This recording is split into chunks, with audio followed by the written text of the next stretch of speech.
and hitting live now. Hello, everybody. It is Sunday, August 9th, 2026, and you're listening to Super Gamecast. I am your host, Bronson Fiore, joined by the dunkiest of dudes, Mr. Duncan Crabtree, Hey everybody. and our mod mommy wielder of the band Hammer and Emily Hulslander. How have you Oh, it's good lovely... to be back. Yeah, you were gone. You had work stuff last week. Mhm. Understandable. Uh, Bullshit. I can anyway, say that because it is.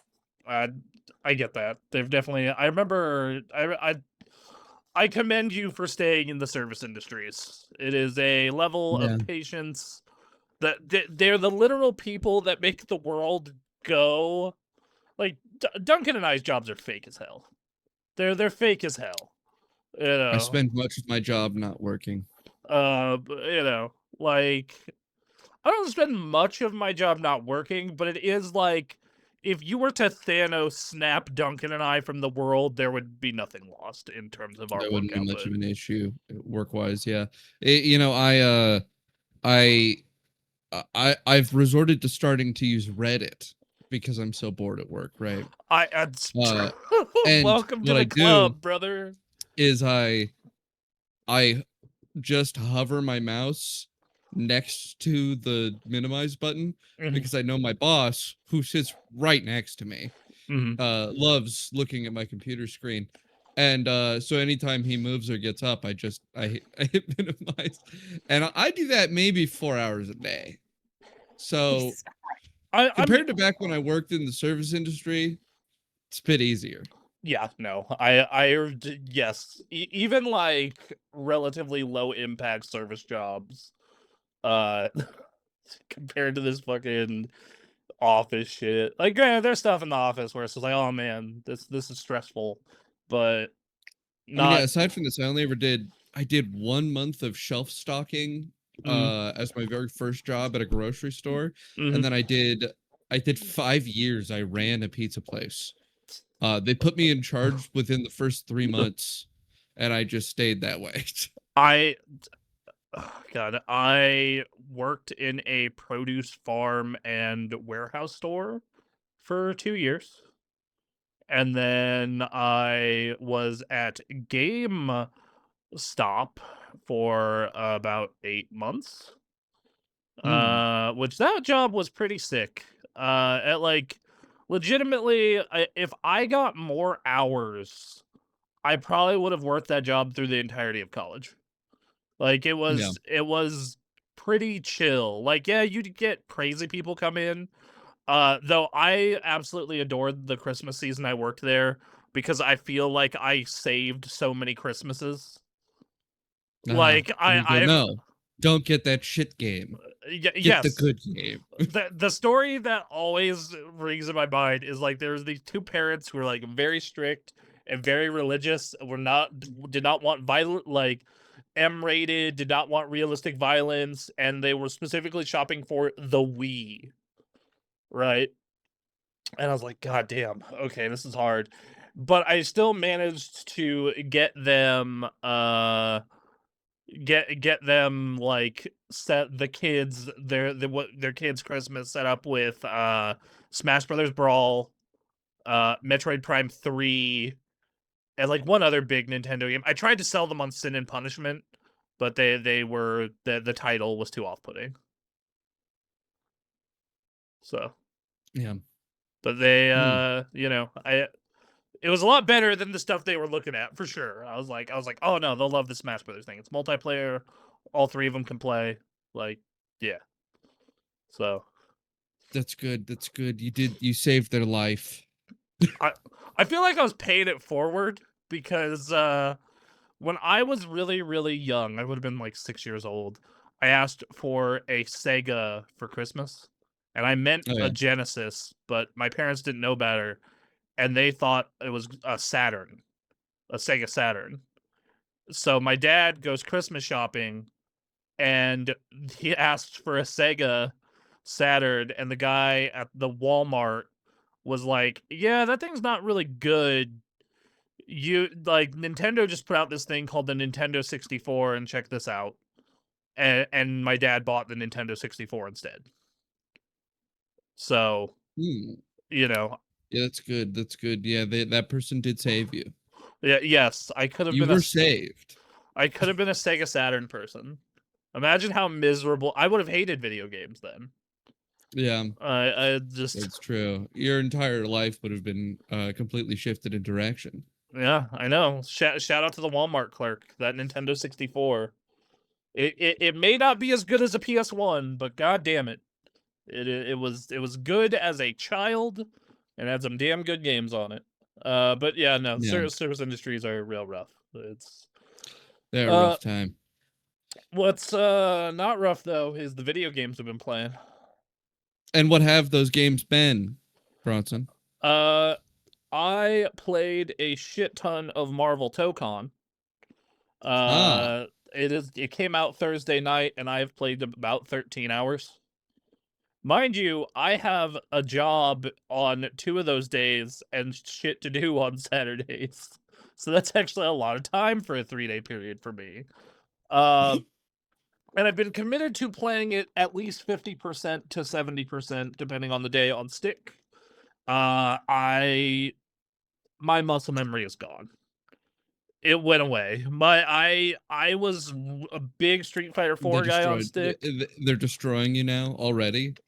Uh, they're not destroying me, but Okay. it's definitely like I am missing inputs I would normally get. I am used to I have to think about the buttons I'm pressing more. Like I'm like I do, because when I'm on pad, I'm like, oh yeah, no, quick dash L1, boom, go into my combo, whatever. Versus this one, I'm like, okay, quick dash down here. Okay, we good. Uh, so it's like just a lot more thinking. I have started to get combos down on it though. The hard part has been movement. Because it Mm. just the I feel like I was not returning to neutral to get dashes fast enough, right?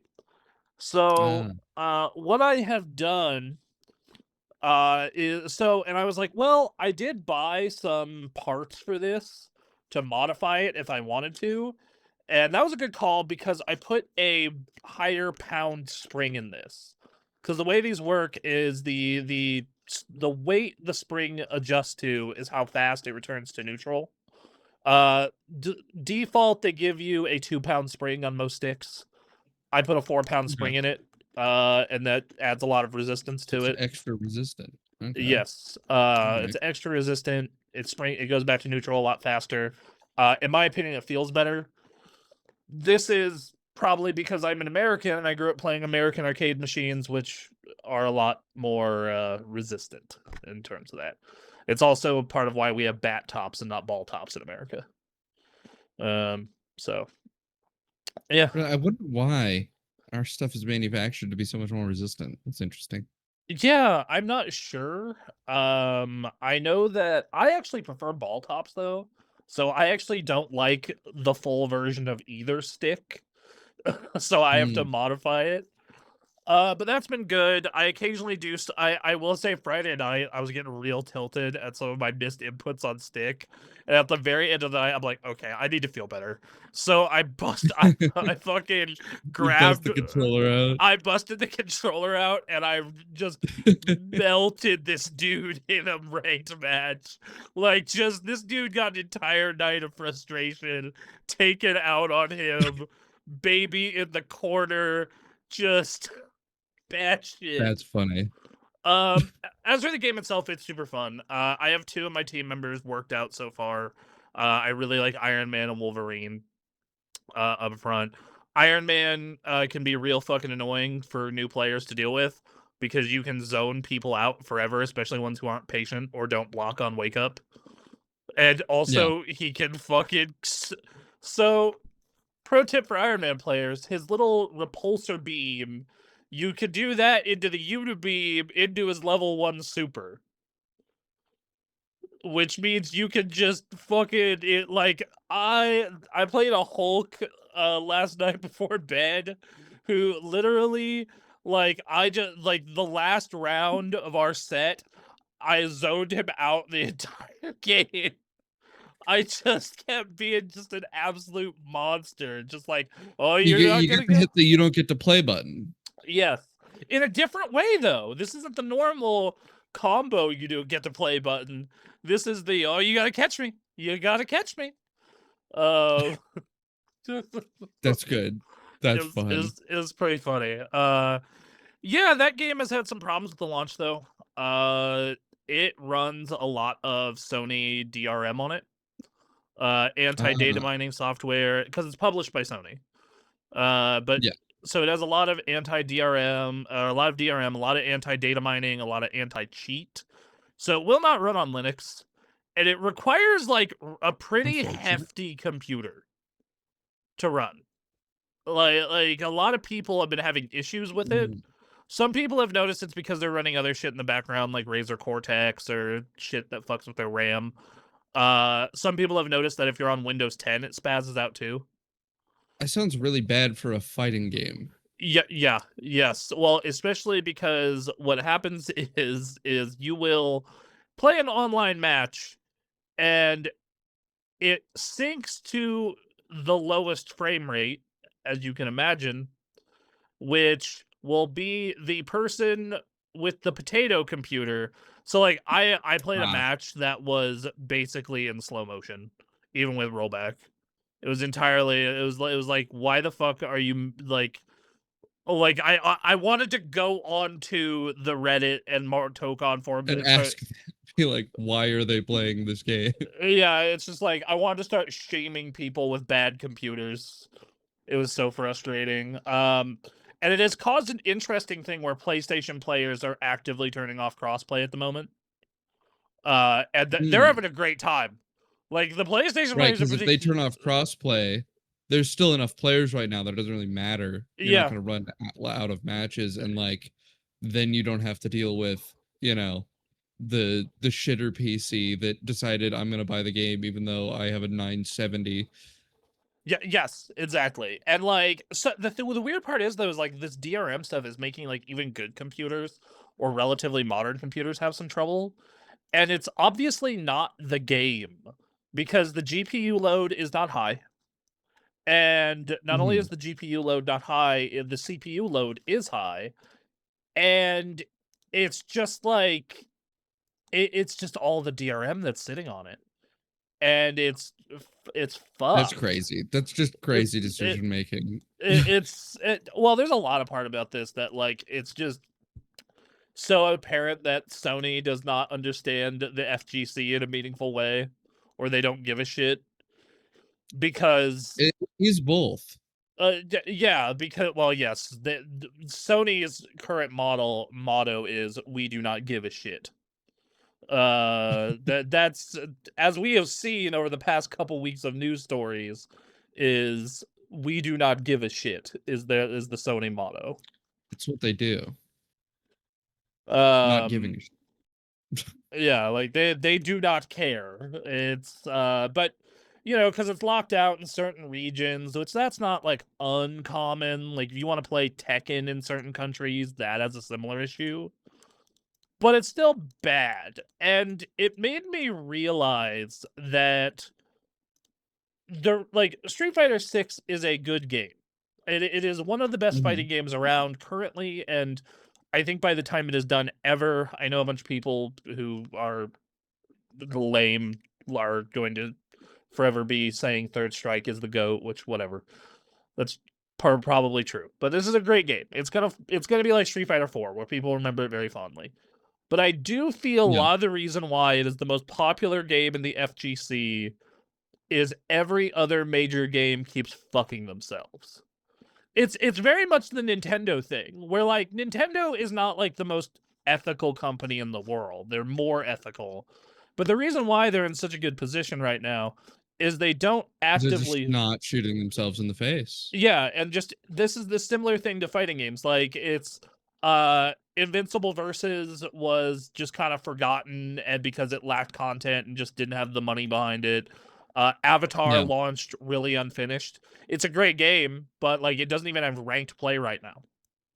Like it's I'm not so confident in the staying power of any game that is like we're a fighting game based off of this single property that mm, isn't like a mega property that contains a multitude of characters. You yeah, know? yes, Because that like is. with Tokon, it's like it's Marvel. There's endless characters for Marvel to pull from for fighting games, right? Or Marvel versus Capcom, right? They've got Yeah, Capcom. Like Capcom has so many different games that they're drawing from. Dragon Ball But like Fighters. Like you have fucking 40 years of Dragon Ball. yeah, exactly. They've got this like complete. I mean, because if you look at Dragon Ball, right, you compare Xenoverse, which is like the far end of how many characters you can conceivably put in a fighting game, and it's like yeah, they could do this forever. I look at Avatar and I'm like, oh, you got 15, 20 if you're pushing it. Well, they launched with And 12. you're not even gonna make that many. They launched with 12. There's a freebie 13th in October, and then they have 4 in the season pass. So you had 17, and then conceivably the 4 characters from the vote could all make it in. So it's like you could have up to like 22 characters, but that's not bad. And like I think that's fine. Like I don't think this is a Avatar's issue. I don't think is a character issue, especially because it's a 1v1. I think it is. Yeah, but I just think that like Avatar as a franchise alone isn't strong enough to carry No, a no, God, fighting no. game Fuck in the no. modern setting, No, right? no. I There's don't think not it would have enough been in it strong people are enough. clamoring I don't for. think it would have been strong enough when I was playing them in the 90s. Like, Because the other thing you got to remember about these other like mega franchise fighting games is that they're also just like packed to the brim with references to other things or small nods yes, to other characters. yeah, like She-Hulk is in the background of one of the stages of Tokon. Yeah. And like I love Avatar. There's plenty in the franchise to be like, look at this, and that's why they've had a lot of detailed like character reference in it. But like, there's not actually a lot of Avatar out there. Like, there's No, not a ton there's to draw from. 7 seasons of television and a movie. Yeah, That's what it is. and some comics people don't like. Yep. And people are even iffy on whether or not they like some of the seasons of television. Yeah, I don't like. I believe it is the 2nd season of Korra. The one with the spirit beast shit. But man, that Zahir season. Ooh. Fuck yeah. Let's go. Yeah. It's kind of sick. Uh Invincible Versus, I think, is running into the same issue where it's like yeah. most of Invincible is, like the same kind of guy. And I just don't think it's a setting that can properly support like a franchise. Even if they were though, I think those games had bigger problems. Because I think the FGC, I mean, fuck, the FGC supports a JoJo fighting game. Like I think. I mean, honestly, JoJo is, I think, among those mega franchise contenders. You got to remember, the JoJo manga is longer than One Piece. That's true. By page count, like there's a ridiculous amount of JoJo to draw from. And so I think you can do that sort of endless referentiality and a completely, what is your forthcoming spring of characters. What is your take on Grand Blue though? Because Grand Blue is a very successful fighting game. That's not like a mega franchise. I think there is way more Grand Blue content than you probably think there is. Oh, yeah, that's probably true. But I mean, don't they already have like 3 or 4 other games, of which some are like the forever service gacha games? Yeah, you're right. But either way though, I don't think that's Avatar's problem right now. I think the problem right now is, there's barely any single player content here. This doesn't have a ranked mode.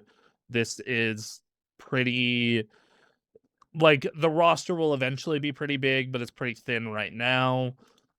But as I consider it, I think that it may be the cause of those issues, right? Yeah. The cause of those issues is that the people funding these projects are like not confident enough to give them the sort of funds they need because they Well, know that the franchise doesn't have the kind of power to command that kind of well, yeah. I mean, budget. you look at the way that Paramount has treated Avatar this entire year. You're like, they don't give a shit. I Between mean, because the you look at games that are like 2XKO, which definitely has enough juice to be able to make a whole fighting game out of, and like they're losing a ton of money. yeah, well, yeah, that was the next one I was about to bring up. Like that game launched, like just didn't have enough characters at all for that kind of game, and it still kind of doesn't. It's better, and that game is awesome. It plays super great. I've heard this. They made one of the most easily accessible but degenerate tag fighters I've ever seen in my entire life. Some of the shit that I was seeing at Evo for 2XKO was like, bruh, what? How is any what? Though I suspect the 2XKO problem is less an issue of this game isn't good enough and more an issue of you spent way too much money and time making it. And it's, in my opinion, it's just not a big enough roster for a tag fighter. I mean, we're halfway through its first year and it has 15 characters. It'll have 17 by the end Yeah. of the year. Like, Yeah, especially coming out of League of Legends, which is a game with a character roster yes, that with 15 characters, you're more than half of everybody who goes into 2XKO probably doesn't have their favorite character in 2XKO. So I played League a long time ago. 12 years ago is when I played League, and of the 3 characters I really liked, only one of them is in 2XKO. A second will Yeah. be added in October, I believe. That is Lux. I don't think the third will ever make it because Darius is in the game and they would probably be too similar. But yeah, it's like I do not think there is enough characters. I think the teaching tools are really good. I think that it doesn't necessarily need a bunch of single player content because of the fact that it's free to play. I think that that kind of stuff helps new players get into the game, though. But I think the co-op, the fact that you can do 2v2s in this game, kind of helps with that. Like I can hop into that game with you or Phoebe and be like, "All right, let me play point, Right. and I'll just direct you." Like let me run Darius point. You'll play who you want. It lets people play matches without going through the stomp gauntlet where you just get destroyed until you know what you're doing. Yes, like it allows.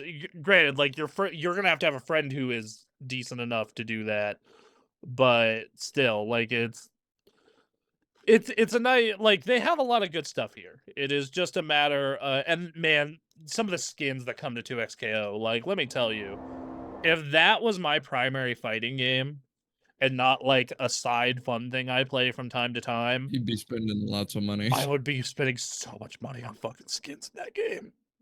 Like I would be spending like I'm not, like I said, I play 2XKO as a casual side game when I'm like, I kind of need a break from Street Fighter. And I saw that summer bundle they did, or like the culinary bundle, and I'm like, it's Timo in a chef hat. That's really fucking cute. So it's yeah, but man, they're adding Lux this fall. And I'm like, ooh, big Ooh, lasers. maybe. Big lasers? Big Mm. lasers. I'm not sure if you played League, but Lux has big laser in League. I've not. I've not played League. Wait, you've never touched League of Legends? No, I am not a MOBA guy. I've never Oh. played most MOBA. I've played Smite. Played Smite one time, and that's it. Okay, fair. I played League because of a girl. The first time I played League, I was curious and I didn't get into it. And then the second time I got into League is because of a girl I was dating, and then like I played it for like half a year, and then that's it. The only time I've played League since is that video games are cheaper than ever video. I needed League of Legends footage, so I played a match of League of Legends. Switch.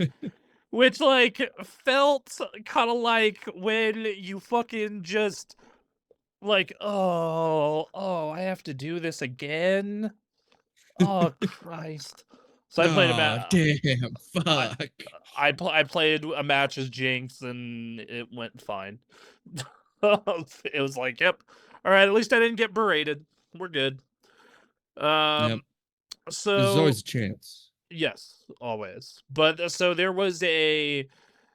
So yeah, I think 2XKO is a content issue, just amount of content and how expensive it was to do anything in that game, and rumors have it that's going to last maybe a year at this point, like another year if that, which bummer cuz I would love to see that game get to the point of where it has like 40 characters and then they can leave it alone. That's what I would love That to would be cool. see, but it just takes too long for them to do that, I guess. And they are not going to get funded long enough to pull that off. No, like I said, we're gonna get this last batch, which will get them to 17, and I'll think we'll get one more year, so we'll get to 23. I think we'll get to Yeah, 23 is what we'll get total, I think that's likely. which is a bummer because that's like the launch roster of Dragon Ball Fighters. uh So you got that, and then, you know, Tokon comes out, there's these optimization issues, there's the fact that it can't be purchased in certain countries because PlayStation doesn't operate there, and you need to have a PSN account to play it. And this one is the one that bums me out most because this is the one I have enjoyed the most. I played Invincible Versus earlier in the year. It's fun. I was pretty good at that game actually, but it just kind of it feels like someone played a lot of Killer Instinct and Marvel vs. Capcom, decided to make an Invincible game based on those, but just did not have the budget to do it right because it looks. I think that's exactly what happened. Well, yeah, a lot of the Killer Instinct team worked on it, and it's. The thing I can say for that particular game is, like, yeah, it looks like an up-res 360 game at points. Like, Yeah. it is very... It's not ugly, but it feels very flat, and I also feel that all these licensed games, besides Tokon, actually, have pretty bare-bones single-player content, and that is what keeps the casuals around. Like, part of the reason why Street Fighter 6 did so well is, like, World Tour is, like, a full thing. Yeah, there's a lot to chew Like, on there. there's a lot of shit and story in World Tour. You know, like, you would play Street Fighter 6 single player for, like, 100 hours before you even start touching matches. You know, and then same thing goes for, same thing goes for Tokon. There's, like, the arena, and then there's 5 different stories, and then there's arcade, survival. There's a lot of stuff there too. But like, yeah, these optimization issues in particular, I feel are gonna make it harder in the long term because you see, look, there are plenty of games in the FGC that make it across regions they're not supposed to be to exist. You can't buy a fucking PlayStation in Pakistan, and it's absurdly expensive to buy a computer. But hey, guess what? True. Tekken is thriving in Pakistan. So, it's more the bigger concern I have is the optimization on PC, and then, Sony fucking the game in the long term, which sucks because the game is awesome. It has a bunch of fun defensive tools. It's fun to play offense. I feel as though if you're a new player, it's pretty easy to get into. I do not feel the main B&B combo that branches is that hard. I got it in about 2 nights of practice. And then, and I'm not, like, amazing at memorizing and getting combos. And then the auto combo stuff is just fun. Like, yeah, they're not optimal, obviously, but if you just want to get in there and mash, they make it look cool and feel good. And they do a bunch of fun references where, like, Wolverine and Cap will fight each other and they'll say different things. Same with Hulk and Wolverine. I love these Japanese interpretations of these fucking characters, by the way. Yeah. The art for them is incredible. Like, look at that fucking Iron Man suit or that Green Goblin. This anime ass Green Goblin. Oh Hold on, my, let me pull it up. yeah, Marvel Tokon Green Goblin. That's Yeah. pretty dope. I do Yeah. like that. Yeah, like Marvel Tokon Iron Man, like that, like they nail it, dude. Like they nail it. I really like the Iron Man. I really like Iron Man there. Yeah, That's yeah, good. Very yeah, Gundam. yeah. They like all the only character adaptation that I really have not liked their costume for has been Captain America. I do not like the Cap interpretation, but Mhm. otherwise, like the it looks great. It's fun to play. There's a lot of offensive and defensive mechanics. I know that there have been some people in the FGC that are a little more on the hardcore side that say like it's really hard to open people up, which I don't know. I feel that's true, but I feel that was true of Dragon Ball FighterZ Season 1. And I think that they're trying to give this game a similar trajectory where, okay, first season's going to be pretty, by the standards of a tag fighter, vanilla, and then eventually expand into something bigger and broader. So, yeah, it's great. I also finished Dawn Trail, like the main game, not the post game. Oh, all right, all right. How's FF14? Uh, well, I went inside the Matrix in not Mexico and stopped Rogue AI. Went Take that. inside the Matrix in not Mexico and Yep. stopped Rogue AI. All right. Yep. Okay. Yep. So there's that. I'm gonna leave that where that is. It's fine. Yeah. I do not see why people were so up in arms about this story when it came out. I remember when this expansion came out, people were bitching incessantly about Lamont and the story, and I don't know, this doesn't seem any worse than the like bottom half of Final Fantasy 14 MSQs. Well, I think it's just that like you don't have the main shit to carry anymore to like keep you interested. Yeah. And I think that probably damages people's engagement quite a bit I because think they're used to, playing the story that has been the story for like almost a decade. yeah. And like we all knew though that this was a fresh start. We knew. Yeah. We knew. Like it wasn't a secret. They said Yeah, it. but you can know it and still be sad about it. Yeah, and then a lot of people are complaining. It's like, this isn't a story about the warrior life, it's about Lamont. I'm like, I have been the story. My character, Jim Dark Magic is his name, has Yeah. been the fucking I wonder main. what class he is. I wonder. Anyway. Anyway, the Jim Dark Magic has been the main character for 6 games. It's okay for someone else to take the spotlight. Okay, it's fine. In fact, I'd kind of prefer it because since you are a nearly voiceless protagonist, you have a couple of dialogue select options. Right. It like I am not a character, so you have to write around me being the protagonist. I don't think Lamont is like great. Like I think she's better than some of the Scions. Like I'd much rather hang out with Lamont than Alphino. But yeah, it's I mean, is Lamont a character that they've already been familiar with as an audience that they've had no, around, she's or is new to it Dawn. a She's new new to Dawn. introduction for New to this? Dawn Trail.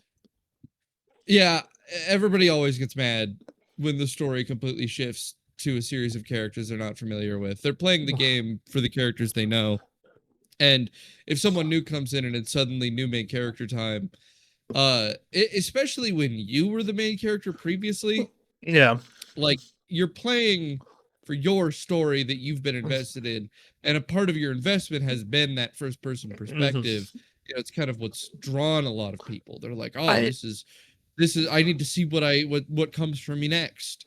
see the thing. And to have that replaced by an entirely different character in which you are framed more as an observer, people would get upset at that. I guess I don't know. Maybe I'm just more open to it, and maybe it's because like I come from like my main MMO has been World of Warcraft, so like in that game, you are never the protagonist. That's true. It is X hero from the story, and then the champions of Azeroth, in which you are one of Yeah. several. It's yeah. It's like, So oh, I'm one of the champions of Azeroth, and I'm here watching Jaina do this, and I don't know. She's the one I remember as being a main character in yeah, almost every yeah, cutscene that I watched. yeah, because that was probably Battle for Azeroth. So, No, it was Draenor. I'm Warlords of Draenor. That's So where I it was. probably would have been Khadgar. Probably would have been Khadgar. Anyway, Khadgar, yeah. reasonably so. So like for me, I was just like, yeah, she's fine. She's not amazing. She's certainly no Estinian, but like she's fine. I'm excited to check out the rest of the post game. I I am cautiously optimistic about all these changes they keep talking about over the past two fan Yeah. fests. Like I was someone who by the end of the Endwalker post game is like, cool, I'm done with this game. I'm done. I'm good. Came back, got halfway through Dawn Trail, was like, ugh, okay, I'm extra done. Yeah. And then came back and like all these changes have me pretty optimistic. Also, Final Fantasy VII Raid, which kind of a sucker for that. So, I've just heard Evangelion collab, and I think that's probably gonna pull some weight. Duncan, would you like to start playing Final Fantasy 14? Ugh, there's be so much to go through. Yeah, but it's a There's so good much story. video It is a game. good story to go through, though. You like long. It is. I enjoyed everything I saw. You can play it on Switch now. Play it portably. I could play it on Switch now. I don't know. Maybe I do play. Final Yeah, Fantasy like 14. I do. This is kind of bullshit. Chris You would have to. kill me because he wants me to play Retail WoW so bad. Okay, but how funny would that be, though?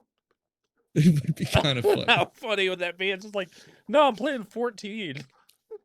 I also know more people who are playing 14 than I do know people playing Retail WoW. So I think at this point for me, it's a 50-50 split, actually. And like I have a pretty even group in both. Some of them play both. Like I know people in my WoW guild who actively play 14 during our off season. For WoW, it's you, Anthony, and Chris, and then I got my buddy Nolan, my buddy Lucas, you, and my buddy Ryan, my brother. They all play 14. And I'm gonna play Guild So Wars 3. I got 5 14s and 3 Retail WoWs. So you have more than a full party in 14. I do. And then you have Phoebe, and she has Retail WoW. So I mean, That's true. So you have a full party in Retail That's WoW. a full party. So you just MMO degenerate it all the time. I've lived. I also think I'm probably roughly equally progressed in both. Where are you in Retail WoW? I'm obviously Warlords of Draenor. Because I hit raiding in Warlords of Draenor. I did the raid. I fought Garrosh and was like, "Yep, that was a raid." And then I stopped playing the game. And then in FF14, I'm like at the beginning of Stormblood. So in WoW, you don't play the story in a linear fashion anymore, but if I had to guess where they scaled your level after the squish, you're probably like level 40. And then in terms That's so from where I was. Yeah, dude, but let me tell you, retail leveling is so fast now. You can cap a character in 20 hours or less. It's I'm like, I was level 100. I spent 40 hours to get to 100. Well, the cap currently is 90, so yeah, that makes sense. So and yeah, it's leveling in WoW now is just like trivial. It's trivial. It's like it's barely a requirement. 14, yeah, you got a long ways to go. Stormblood is I am a Stormblood truther. A lot of people don't like Stormblood story. I love it. I think it's great. I think this war-torn country setup they have is awesome. I could say that the beginning of its setup was weak enough that I stopped playing. Yeah, it's not a strong beginning, but that end, and then it's post game, specifically 5.3 or wait, no 4.3, the Wayward Daughter, dude, so Yeah. good, so fucking good. And You then know, I hear it's a common complaint about Stormblood, but I was actually like kind of waiting for the weeb stuff. I think that's it's part of so what weeby, it's so uh, fucking I weeby. hadn't gotten to the weeb stuff yet, and I'm like, come on, where's the weeb stuff? I've got my samurai class. I'm playing samurai. Where's my weeb stuff? So I've been fucking around with the new Viper class in that game. It's Mhm. new for Dawn Trail. It's not new at this point in time. And it's new to me fairly. And I've been fucking around with it also. And like it's basically just Virgil from Devil May Cry. He That's like good. except That's a good idea always. instead of one sword, it's two. And he even has a move that is straight up the thing where Virgil just disappears and it's just a bunch of cuts in the air. And I'm like, that's really fucking sick. That is really good. That is really Uh good. so I'm gonna keep fucking You know, around. you should play the Elden Ring mod with me that lets you play Virgil through Elden Ring. Remember you Because telling you me said you about never that? finished Elden Ring, right? No. Yeah, it's a lot easier to finish Elden Ring when you're Virgil. They can be easier to finish any game if you're Virgil. Yeah, it's suddenly much easier. Also, because the enemies are still the same enemies. Only if it plays Bury the Light the entire time I'm playing. Well, luckily you have a tab that you can turn Bury the Light on. um yeah, so yeah, I'm getting more into 14. I'm just kind of waiting for That's these good. battle changes. Like I'm like, okay, if these battle changes really hit the way I think they're gonna hit, then I might get back into 14 real good and proper. Like Yeah. this is me dipping my toe in. Like, all right, yeah, like I'm like a beaten animal. Like, okay, all right, I'll see, I guess. I'll see. Uh, yeah, that's that. I know that it's not out next year, but I think the year after. I'm intrigued by Guild Wars 3, like a new AAA proper MMO. Yeah, a new AAA MMO is an interesting prospect to me as well. I just like the idea of the baggage not being there, you know, of like, oh, you're a million years behind and everyone has way more than you do. Yeah, I think WoW's done a pretty good job at mitigating that by basically wiping everyone clean every 2 years, outside of money. Yeah. But yeah, like 14 is like I would love to tell people to get into 14, but I'm also sitting here be like, all right, so you have to play through 300 hours of story. Or I guess, sorry, now it's Here's the 400 thing. hours. In my experience with WoW, it did not do a good job at that because I saw everybody on cool mounts that I was told I'm a 300-hour grind away from. Yeah, that's not the case anymore. First off, they have the trading post, which means every month you can get new mounts for practically nothing. And It's not about new mounts, it's that mount. I want that one. which I one? want that Phoenix that I have to do the Tempest one Keep. raid for. Yeah, okay, Yes. so that one is just RNG.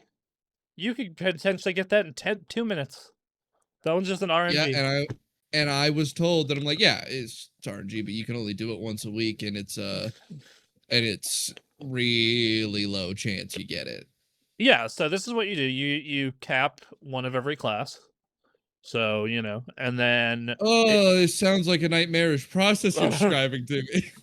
it's not like capping characters now once again it's trivial because you also get more experience for every character you cap. So like Okay, but trivial in MMO terms is, dude, it only takes 30 hours. you're right. You're right. Yeah. Um And what, there's 15 classes? So yeah, that's only 13. There's 13. 400. It's only 390 hours of grinding for you to get a reasonable chance to get it in the next 6 months. And the thing is though is like but there's so many mounts that I like you can probably find one that you like that's easy to get. Like would you like a purple we can get you a I'm purple of drawn that. to the rarity. You're a rarity sicko. I'm a rarity sicko, yeah. Gotcha. Okay. In FF14, in fact, I have one long-term goal, that is the thing I must do in that game eventually, Mm-hmm. and that's get Demi-Ozma as the mount. Which one's that? Is that the? It's the ball and triangle and square, keeps changing shapes. Oh, It's the super boss in Final Fantasy X. yep. Okay, that part I remember. But like, what is it? What do you get that from? Well, Stormblood has a piece of side content, which is I've learned of every single expansion, they have some sort of big side slop, do this large thing that isn't going to matter by the time the next expansion comes out. It has its own leveling and progression system with this elemental stuff. And it's generally just done to get the cool set of armor that's in it and to complete the super Oh, weapon this is the. for Oh, I that remember section. this. Yes, it's And the. Yeah. Okay. there's an Go. exclusive raid that requires you be fully progressed in that you have to get, a whole raid party together of people who are fully progressed in that, and all of the stuff only matters if you've leveled through that. And then it's apparently still one of the hardest activities in the game. Okay, so let me tell you, I think the real harder one to get is the mentor roulette one. That's From what I understand, that is the rarest one in the game, yes, because you need to become a mentor, which is aside from already the pre-Realm Reborn mounts, yeah, of course. yeah. So the mentor roulette, you have to become a mentor, which is already time consuming. Like you have to Mhm. get, I believe it's 1,000 comms for each type of job, and have each type of job level to cap and of a certain level Yeah. of competence. I forget how they determine that. And then you need to run 2,000 mentor roulettes, which specifically means That's you're running you. roulettes with nothing but sprouts. Yeah. You want to talk about torturing yourself? So, Well, I hear it's kind of it doesn't take like a long time to get rid of your sprout though. so you get rid of your sprout when you reach the current expansion. That's a long time. Yes, it is. You are correct. You are correct that it is a long time. Uh anyway, yeah, I'm gonna keep fucking around with that. I'm the new WoW season starts, but I'm actually thinking about skipping this season. Yeah. I'm still kind of a little burnt out from season 1, and Snake Troll Raid doesn't fully appeal to me right now. So, Snake Troll Raid. That's what yep, they're doing now. that is the current raid. It is you are fighting trolls and a snake god in a snake raid. Hmm. Snake. Anyway, Interesting theming. Emily, you played Yes. some of that there Splatoon Raiders. You finished the first island. How about you tell us about that? Like I love Splatoon. Yeah, I it's a love great Splatoon 3, and the fact that they did like a full story mode sort of thing with the Mhm. whole Splatoon universe was fascinating, and I was really excited to play it. I am having a blast. I've already unlocked 6 weapons, 2 power-ups. Um, I've unlocked some stuff with my little hideout, and including local and online mode. It's after you beat that first island that you start unlocking customization with your guns and your hideout as a whole, that you get to do all the extra fun stuff with friends and anyone that happens to be online and playing. What Um what is the customization? Does it because I've heard that there is it kind of has like a roguelite, like you get really juiced element as you unlock more stuff. Is that yes, correct? Like you start that is doing very much correct. really insane shit. Okay. Go on. Like pricks and um unlock special feats and just do all sorts of crazy shit with this game. Okay. Um all But right. I would definitely recommend it. So I'm probably gonna play more after the show. Yeah, I've heard it's Uh, top 10, one of the top 10 best scoring Metacritic games of all time. So by Yep. users. Yeah, I'm excited to get into it. That's a game I've been playing with my girlfriend. We got a comment in the chat. Do Tenif Tack. Hi. Hello. hi there. Thank you for saying hello. Anyway, the other Games I've played this week, I haven't played much. I have a little bit of Palworld I played, and then I played a little bit of Mario Party Infusion Frenzy, as I briefly mentioned before the show. as we've said, Uh, Bill Gates' favorite Xbox game. Bill Gates' favorite Xbox game. And then yeah, and I just continually progressed in Palworld. I've been slowly building a better base. But I haven't had much time to play games at all this week. I played Mahjong. That's a game I played. So you can play Mahjong within Final Fantasy 14. Really? Can you now? You can. I didn't know that. Let me tell you about Mahjong. If you Oh Christ. almost everybody plays Mahjong digitally nowadays when they first play it. Mhm. I feel it's pretty uncommon to be playing it on an actual board unless it's like a family member teaching you. Yeah.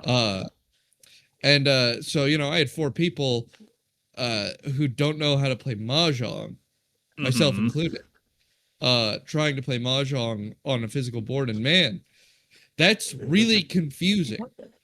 It's a really hard game to play. Because there's a ton of rituals. There's a ton of rituals involved. You gotta form the walls and close them, and don't leave any gaps so the evil dragon spirits will come out. And you've got all these steps that are actually just you're doing for no reason. And it's hard to tell what is a step you need to do and don't need to do. And then the scoring is just nonsensical. The scoring is just insane. We're like looking at it, it's like, okay, if you won, you got 30 points, and you get 30 from everybody, and everybody starts with 500, and then double if it's a concealed set of honored tiles. There's so many different things to consider. Took forever. It was fun though.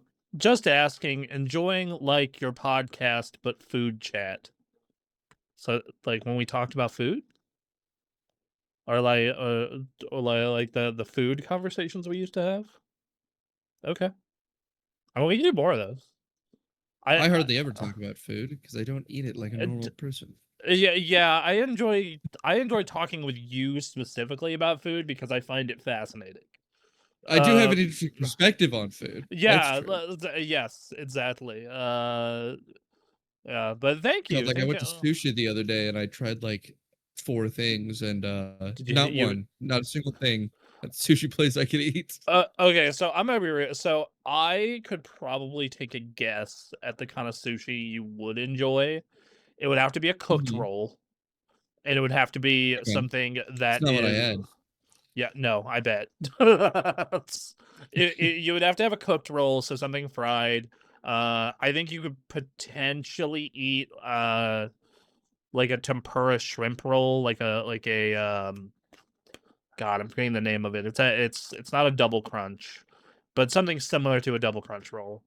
Yeah, I don't think you'd like a double crunch because of the spicy mayo, but Yeah, yeah, I don't. I can't do sauces of any variety. yeah. So that makes American sushi hard for you, and I know you like It dry, does. and I know you like dry food, so that makes like regular like nigiri hard for you as well. It is antithetical to most of what sushi is. I don't know why is this person asking me to talk about hamburgers? I'm very confused. Well, he wants you to say that like that in English. No, I'm not gonna do that. Um, I don't know. This request seems weird, so I'm not. This seems sus.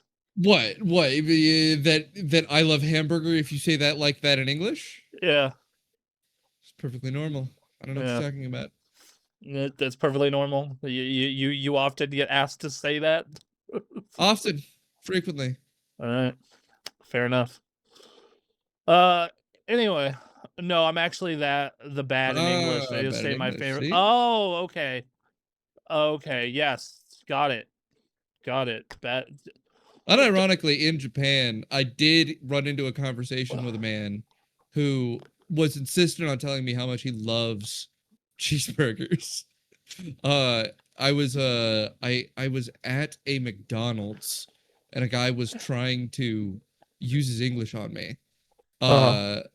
He's practicing it and he says, "I love hamburger, cheeseburger, umai ne." He didn't know how to say it was good in That's English, so he just said it's good in Japanese still. It was great. Yeah. I mean, okay, so now that I have this additional context, yeah, dude, I love cheeseburgers. They're one of my favorite foods. Yeah, They're it's just great. legitimately cheeseburger is like top 3 favorite food for me. Yeah. So, anyway, thank you for tuning in. What country are you from? What is your native tongue? I'm curious. Cause like I see our podcast statistics, right? And some of this shit does not make sense to me at all. From Israel. Interesting. Nice. It's quite a ways away. That is quite a ways away. I don't see that a lot in our statistics, actually. Funnily enough, It's a I big common one for sure. we get a lot. We get a lot of people from like South America, dude. Like when I check our analytics, it's like South America and Southeast Asia a lot of the time. So I'm kind of surprised we're getting some from Israel. Yeah, but hey, It's the three. nature of the random tune in. Yeah, it is the World Wide Web, as it were. I don't know. We had 329 downloads last month, though, so hey, better than nothing. That's way more than I expected. We had 329. Yep, Damn. yep. I just pulled up our I numbers. always underestimate our viewership a little bit. Uh, I feel like we have like 30 to 50 like regular that's YouTube. listeners. YouTube is 30 to 50, and then the podcast RSS feed is 329. Yeah. So, and I guess it's born from all your oh well, I appreciate that you're loving the podcast. thank you. I guess it's born from all your prior media connections, people check in on you. Yeah, that's my guess. They need to see what you're up to. It's just like, oh, he's not dead.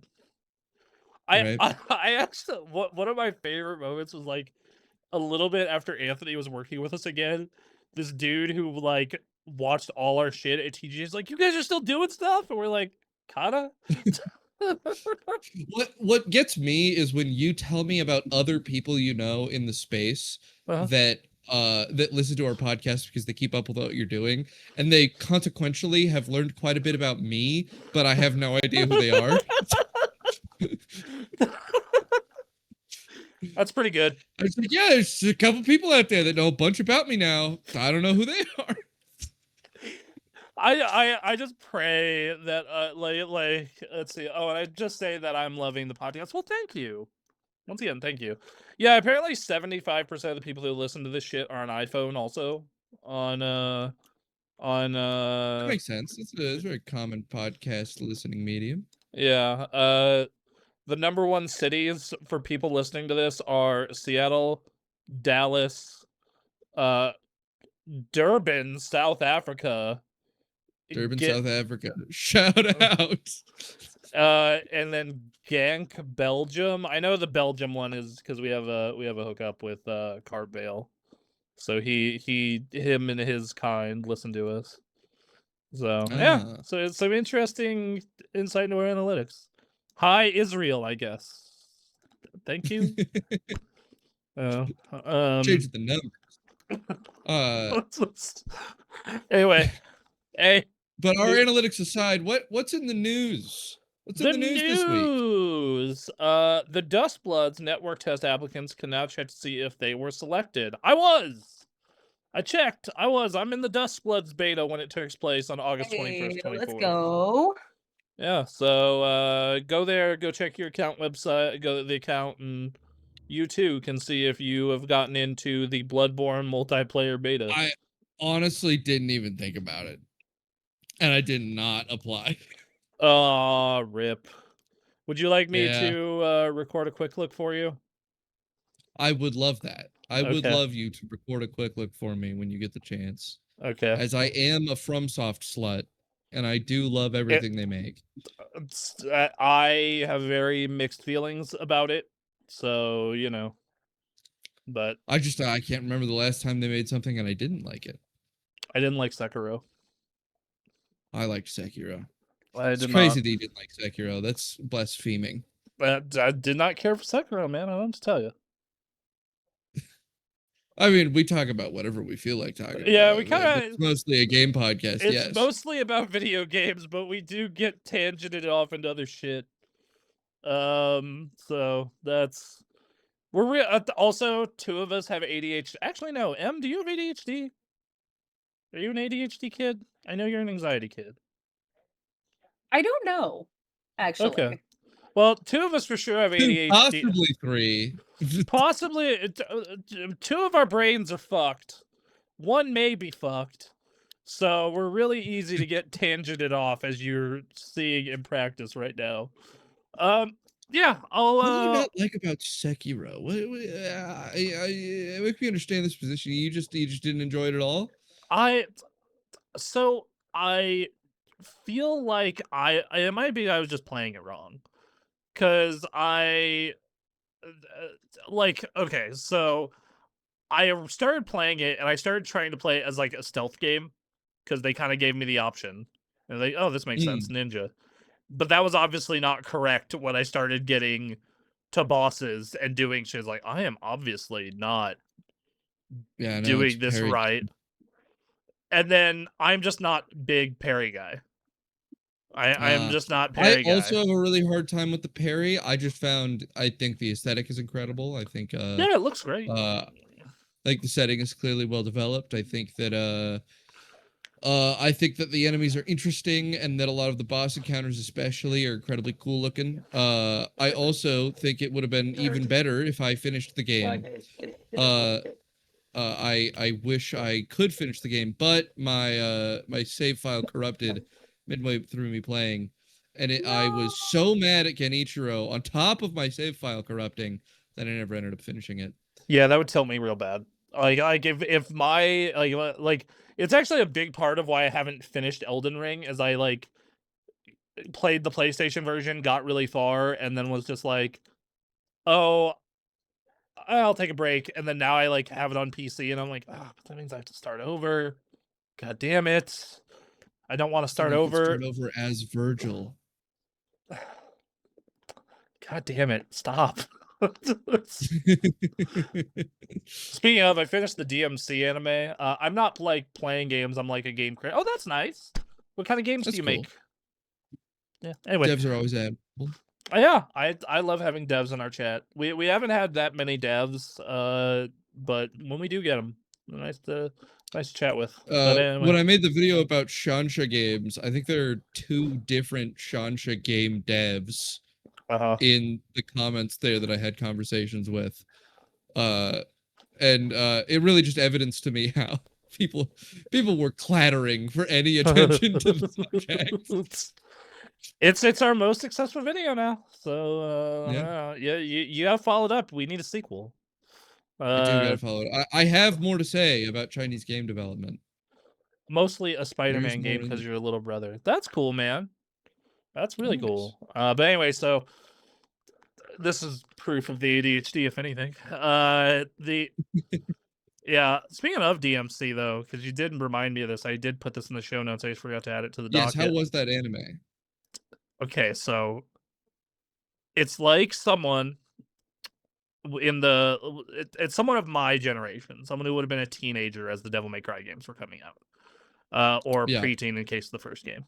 It's like someone was a teenager / preteen when those games came out, and they saw all the AMVs, and then they went online and read the wiki for the story, and then never actually played the games. And it's not. That's pretty funny. Yes, and like it's not necessarily good writing, but it is wildly entertaining. It is so fucking entertaining. and I've cheesy only as heard shit. I've only heard complaints about it from people who love DMC. In particular that they're accused of making it just much worse lore wise because they do something like, oh, everything's actually nanomachines. All the demons, all the bullshit everybody's doing, it's weird nanomachine bullshit. Not really. Not really. No. I think that there's. I think that if you go into this with the expectation that it is going to mirror the story of the games, you are going to be disappointed. If you are going into this expecting a fun time with some DMC paint, it's pretty good. It's pretty I good. heard they put the plastic lawn chair that Virgil sits in. They do. That is his Uh, season. That is yep. That is in there. That's a good idea. That is a good idea. They do a I lot like of canonizing the plastic lawn chair. they do a lot of fun side story stuff. They have a bunch of fun references to not only DMC but Capcom in general. So yeah, like I enjoyed it and I am a DMC fan. I do not think the lore is as good as the games, but I still had a fun time. And I think Yeah, nobody can deny you that. You are a DMC fan. yes. But like it's one of those things where just I also went in expecting it to not be the video games. And I also they nailed the tone of DMC in a lot of ways. Like they did do that. So I don't know. I think it's fine. I it's not I think it's dumb. I think America invades hell at the end of the first season. That's pretty great. That's pretty funny Set and would happen in DMC. set to American Idiot, by the way. Excellent. As That's also pretty good. yeah, that like all the kind of music that was used in those DMC AMVs back when I was a teenager is used in this fucking game. Like they have Yeah, bringing it back. Evanescence, Limp Bizkit, like that entire shit. Yeah. Anyway, so to the news, dear Christ, that's the Dust Bloods. Next news story is the Nintendo Switch 2 continues to be Nintendo's fastest selling system. Latest financial results show it has sold more than 23 million units in 13 months. Yeah, that's pretty damn Wow. good. That's a pretty ridiculous amount of sales in 13 months. That's what? It's like top 3 ever, right? That might be top 1 ever because it's fastest selling Nintendo. By far. Yeah, but doesn't the PS2 still beat it out? I'm looking up that statistic right now. Hold on. I feel like if it does, it's just barely. Yes, it is selling faster than PS2 even. Holy Jesus. Really? Yeah. Damn. So Just it the is. fastest selling console ever. Yeah. Yeah. I mean, I've talked endlessly about how just unreasonably well positioned Nintendo is going into this next console generation, and I think this is just further evidence of it. I think I've talked about how I think that there's a like a tired consumer advantage that they have where like if you're even considering getting into games, this is far and ahead the best option.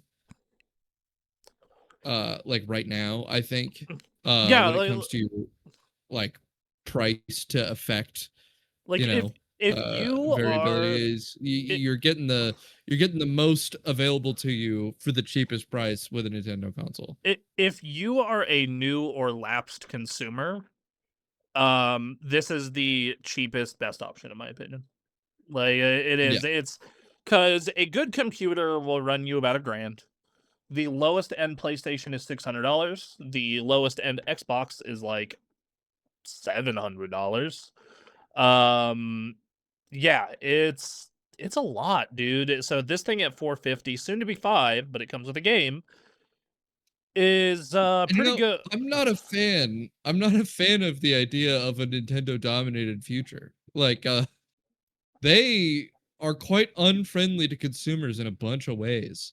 But I like, what are you gonna do? Everybody else is doing worse. yeah, like this is unfortunately the effects of a free market where all three competitors are shit. It's Yeah, like I will say Nintendo is less shit in a lot of ways. They are better about pricing. They are better when it comes to family and parental controls. They are better about ease of use. I think that there is something to be said for they are the only one left who seems like is really reaching out to independent developers because it feels like yeah. PlayStation does not do that fucking anymore at all. And why would you ever make an No, in fact, Xbox they game if fired the guy responsible for doing that. that's true? So it's like I do not like the way Nintendo handles legal. I do not like the way Nintendo handles pricing of accessories. Games I'm a little like less butthurt about. I know a lot of people like they never drop in price. I'm like, eh. The like they drop in price around Black Friday and it is what it is. And the thing Yeah. is I'm gonna be real with you. If every game had the same level of quality as Breath of the fucking Wild, I would be a lot more okay with games not dropping in price. I mean, uh, Yeah. yeah, Yeah, it's still worth the 60 today. yeah, like if someone was like, "Yo, it's been 9 years. Why is Breath of the Wild still $60?" I'd be like, "Cause Breath of the Wild's a fucking masterpiece even now." Yeah, because you could still play it for 200 hours. It's Yeah, just like, and not it's get just tired worth of that. it. Like, come on. It's yeah, worth Yeah. the price tag. yeah, like I. Jesus. But they got some lovely charts here that we'll pull up. Yeah, so this is I will it. say another big issue I've heard of with Nintendo. I got complaints recently from a friend online. Uh, They're like really unfriendly internationally. yeah, so this is going to be dependent on Their big history of region locking and such. they're big Oh, on yeah. outside of I believe the Switch 1 and I want to say the 3DS. No, 3DS was region locked, right? For the most Yes. part, some of their games were Yeah, region locked. I think outside of the So, Switch, yeah, I think outside of the Switch, they've been very big on region locking, and they do some regional pricing, but it's typically in the opposite direction. Outside, so like it is more expensive to be a Nintendo fan in Europe than it is to yes. be a Nintendo fan in America or Yeah. Japan especially. Um, but and that's the thing. There's like I come at this from an American perspective, so I'm like Nintendo is entirely affordable. The thing is, So when you think of it, though, Sony is also really internationally unfriendly. Like especially with them eliminating discs, it's gonna make like a ton of their games actually completely unavailable in a bunch of regions of the world. yeah, I mean Sony already does that. Like I want to say Nintendo might be in more regions than PlayStation, which is fucking weird, by the way, because That is Sony weird. is a like conglomerate with insurance and electronics and camera sensors, and Nintendo makes toys. Well, hey, having the I largest mean, cash reserves of any company in Japan lets you do a lot more stuff. That's true. So, and I think Nintendo is, you look at that graph that I showed earlier, it's like they are rapidly outpacing even the Wii, which was insane its first 2 years. They Mhm. are, yeah, they're just in a really good spot overall. I think that the biggest stressor is just is nothing that they're doing. It's just global economy's fucked right now. Yeah, I yeah. do think their biggest business risk is just that the global economy is in a very risky position. Yeah, so it's which this next news story, the title is, in my opinion, it's correct but deceptively so. The Switch 2 sales down year on year after 2025's explosive launch. Though Nintendo Instance adoption still compares favorably to original Switch. I think that is misleading partially because year on year is only the month of June, which was the Well, launch also, month of the it's like system.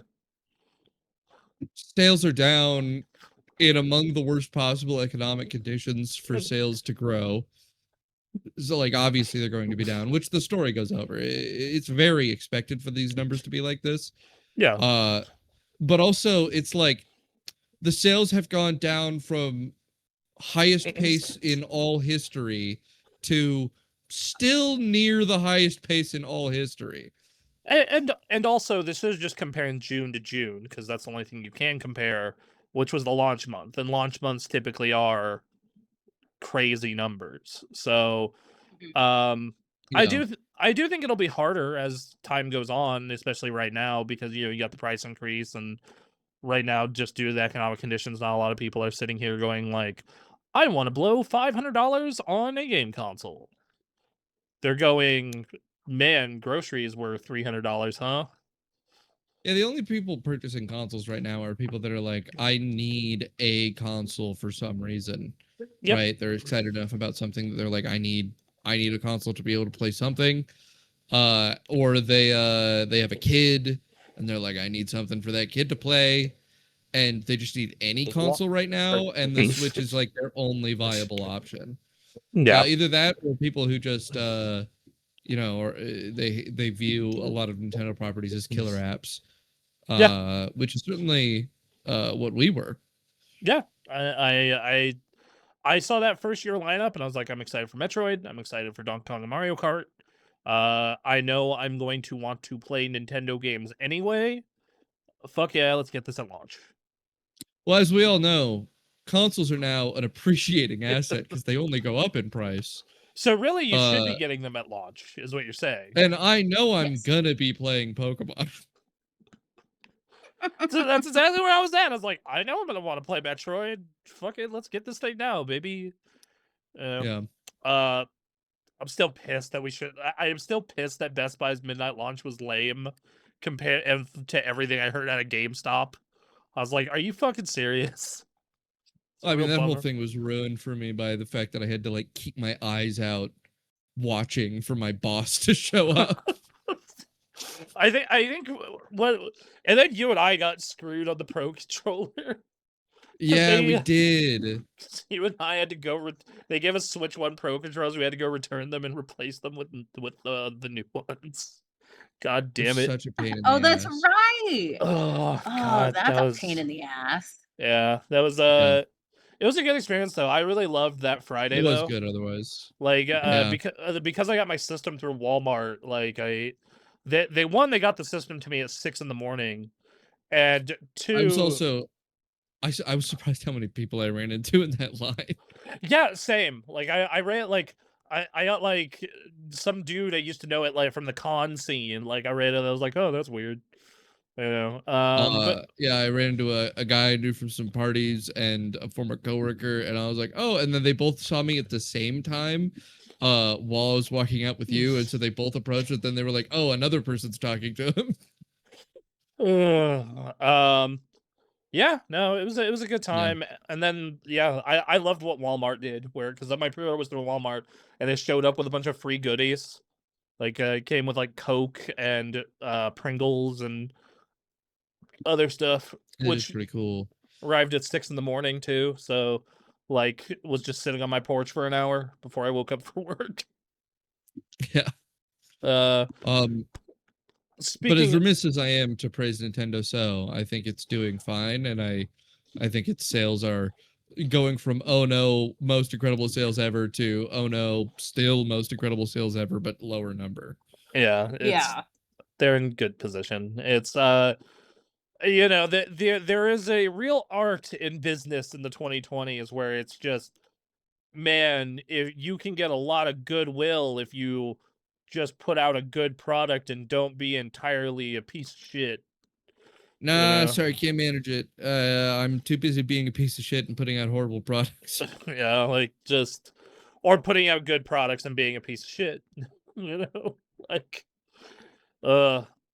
Anyway, next news story. Speaking of good guy Nintendo, Nintendo says physical games still account for 38.5% of its software sales, following Sony's decision to kill discs. Xbox has said they isn't abandoning discs anytime soon. The company is reportedly developing a system transfer game license from physical discs to digital ownership. So I think that this is partially because I think the cartridges are just a nicer physical media format Yeah. Than the actual discs. You know, they're just nice little cartridges. I like the cartridges. Eh. I think there's more of a collector aspect in the culture of Nintendo consumers. Yes. Because a lot of those games are really fucking expensive nowadays. Yes. Yes. And then the digital purchasing experience on Nintendo platforms has also been horrible consistently. Yeah. Where like if I lose my Switch 2 right now, I'm gonna have a nightmarish process of recovering my games. Especially your Not save files was the biggest issue. so not entirely is what I will say. As someone who has moved Switch 2s, you have to go on the Mhm. website and then set your new Switch as your primary Switch, and then tell it to wipe your old Switch, and then go in and go through the process of re-downloading everything. Which, if you're like me and you have like over 100 games, yes, that will take a fucking eternity. So, Yeah. but you know, But I mean, if you look historically, I'm pretty sure there was a period at the Switch 1 where if you lost your Switch 1, those games are gone. No, they run an account system, but you would have to go and disable the old Switch. I think the bigger concern is, I believe there is something that happened where you could lose your saves though, even if they were cloud. Yeah. They have and I know that in the case of the like Wii U, that shit was hardware locked. So Yeah. So like there's a history there's a history that leads people to believe there's just a straight advantage to possessing the physical copy of the game.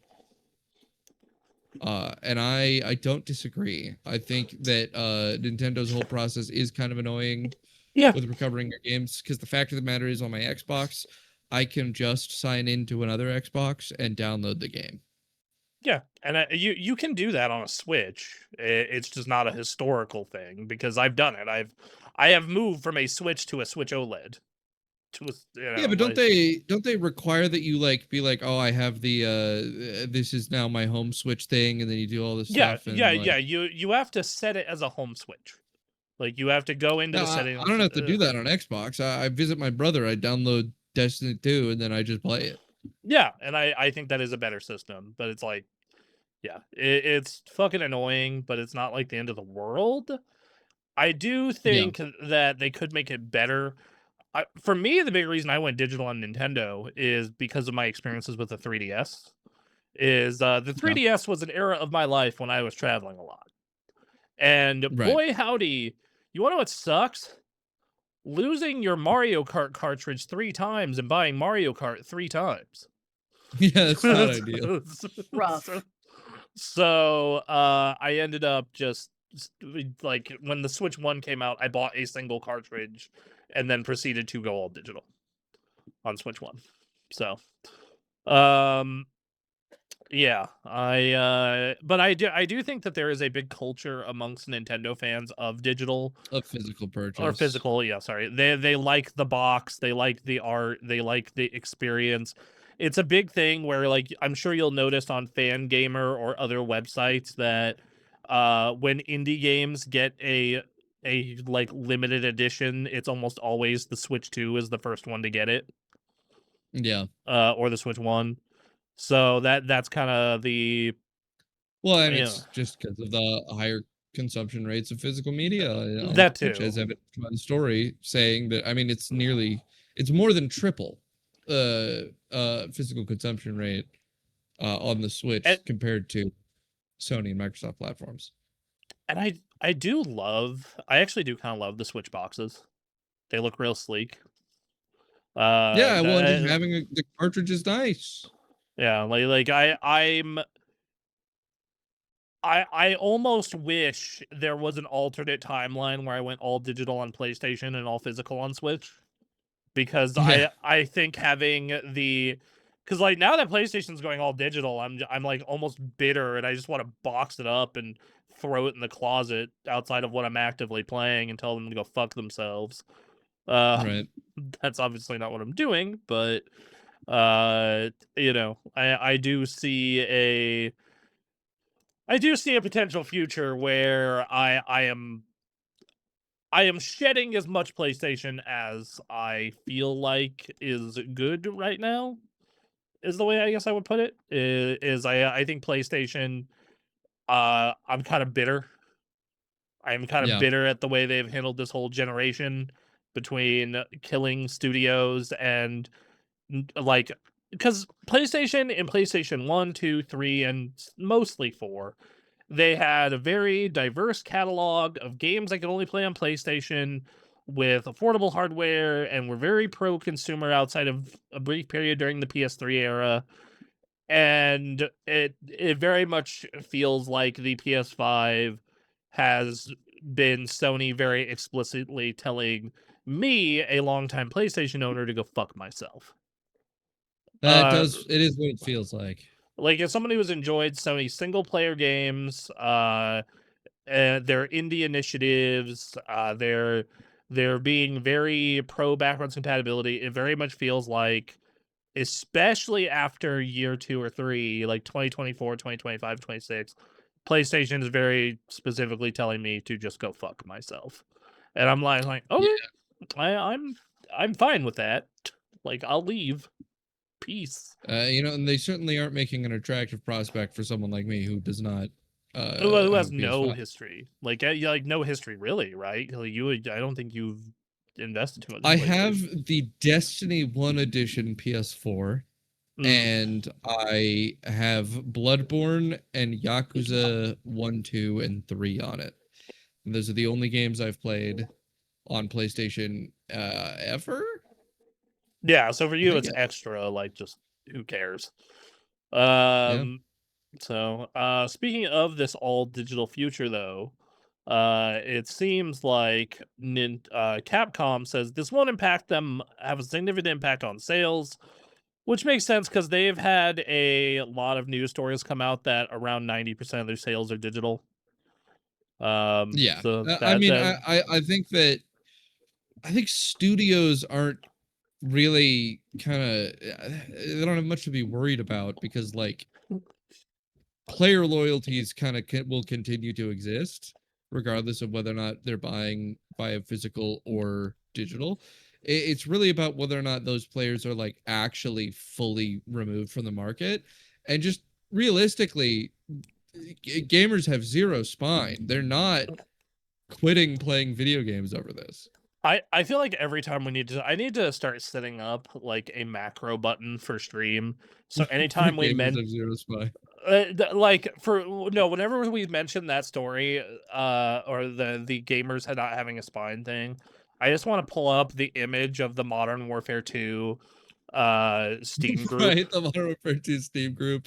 The Uh, boycott Modern Warfare 2 Steam group full of people playing Modern Warfare 2. exactly. Like just that is the first time, and that happened when I would have been 19. Yeah, I would have been 19. Just yeah, boycott Modern Warfare 2. We want dedicated servers, and then it is just everyone on the front page of that group except for 3 people online playing Modern Warfare 2. It is incredible. It is, and that was like the first instance of that, and it happens every time. It happens almost every time. It's so rare that they actually back up on this kind of thing. I will be so impressed if there are enough people uh that all like that back this PlayStation boycott thing for physical and digital. Yeah, Uh there's I mean cuz again they only originally were 10% of the population, right? Yeah, And how much of that 10% of the population is going to go, I'm never buying games again.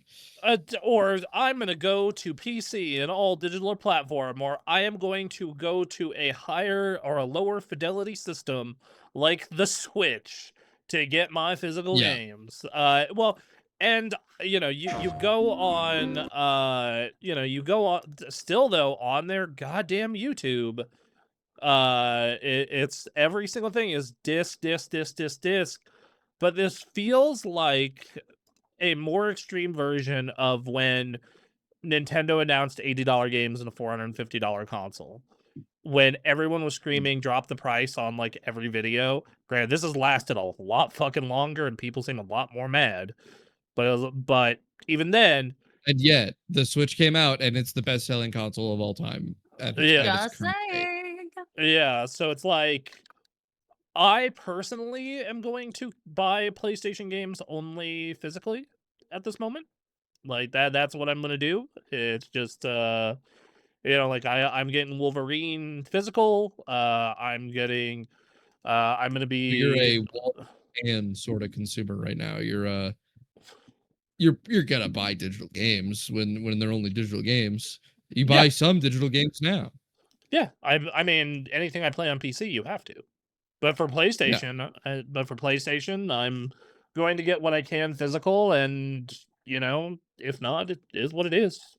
I I pre-ordered Grand Theft Auto before they announced this digital thing. So, Yeah. but yeah. So speaking of Grand Theft Auto, discs don't Yeah, really make speaking sense of, for the consumer, says Take-Two boss on GTA 6 digital launch. He is not concerned about the lack of a physical disc for GTA 6. Our business is well over 90% digitally distributed. It's already a digital business, so in certain instances, especially if it's a big game, discs just said, and note, I said discs don't really make sense for the consumer. Also, most instances you have to register online to play anyhow, so if you're already connected, who cares if you download digitally? It's all the same and much more convenient. yeah, I mean he's right, Riley. There's a reason that digital is dominating consumer spending habits. It's because it is a way more convenient way to play Well, games. I mean, if you think back to the days of physical being the primary, how many bad experiences have you had in a GameStop?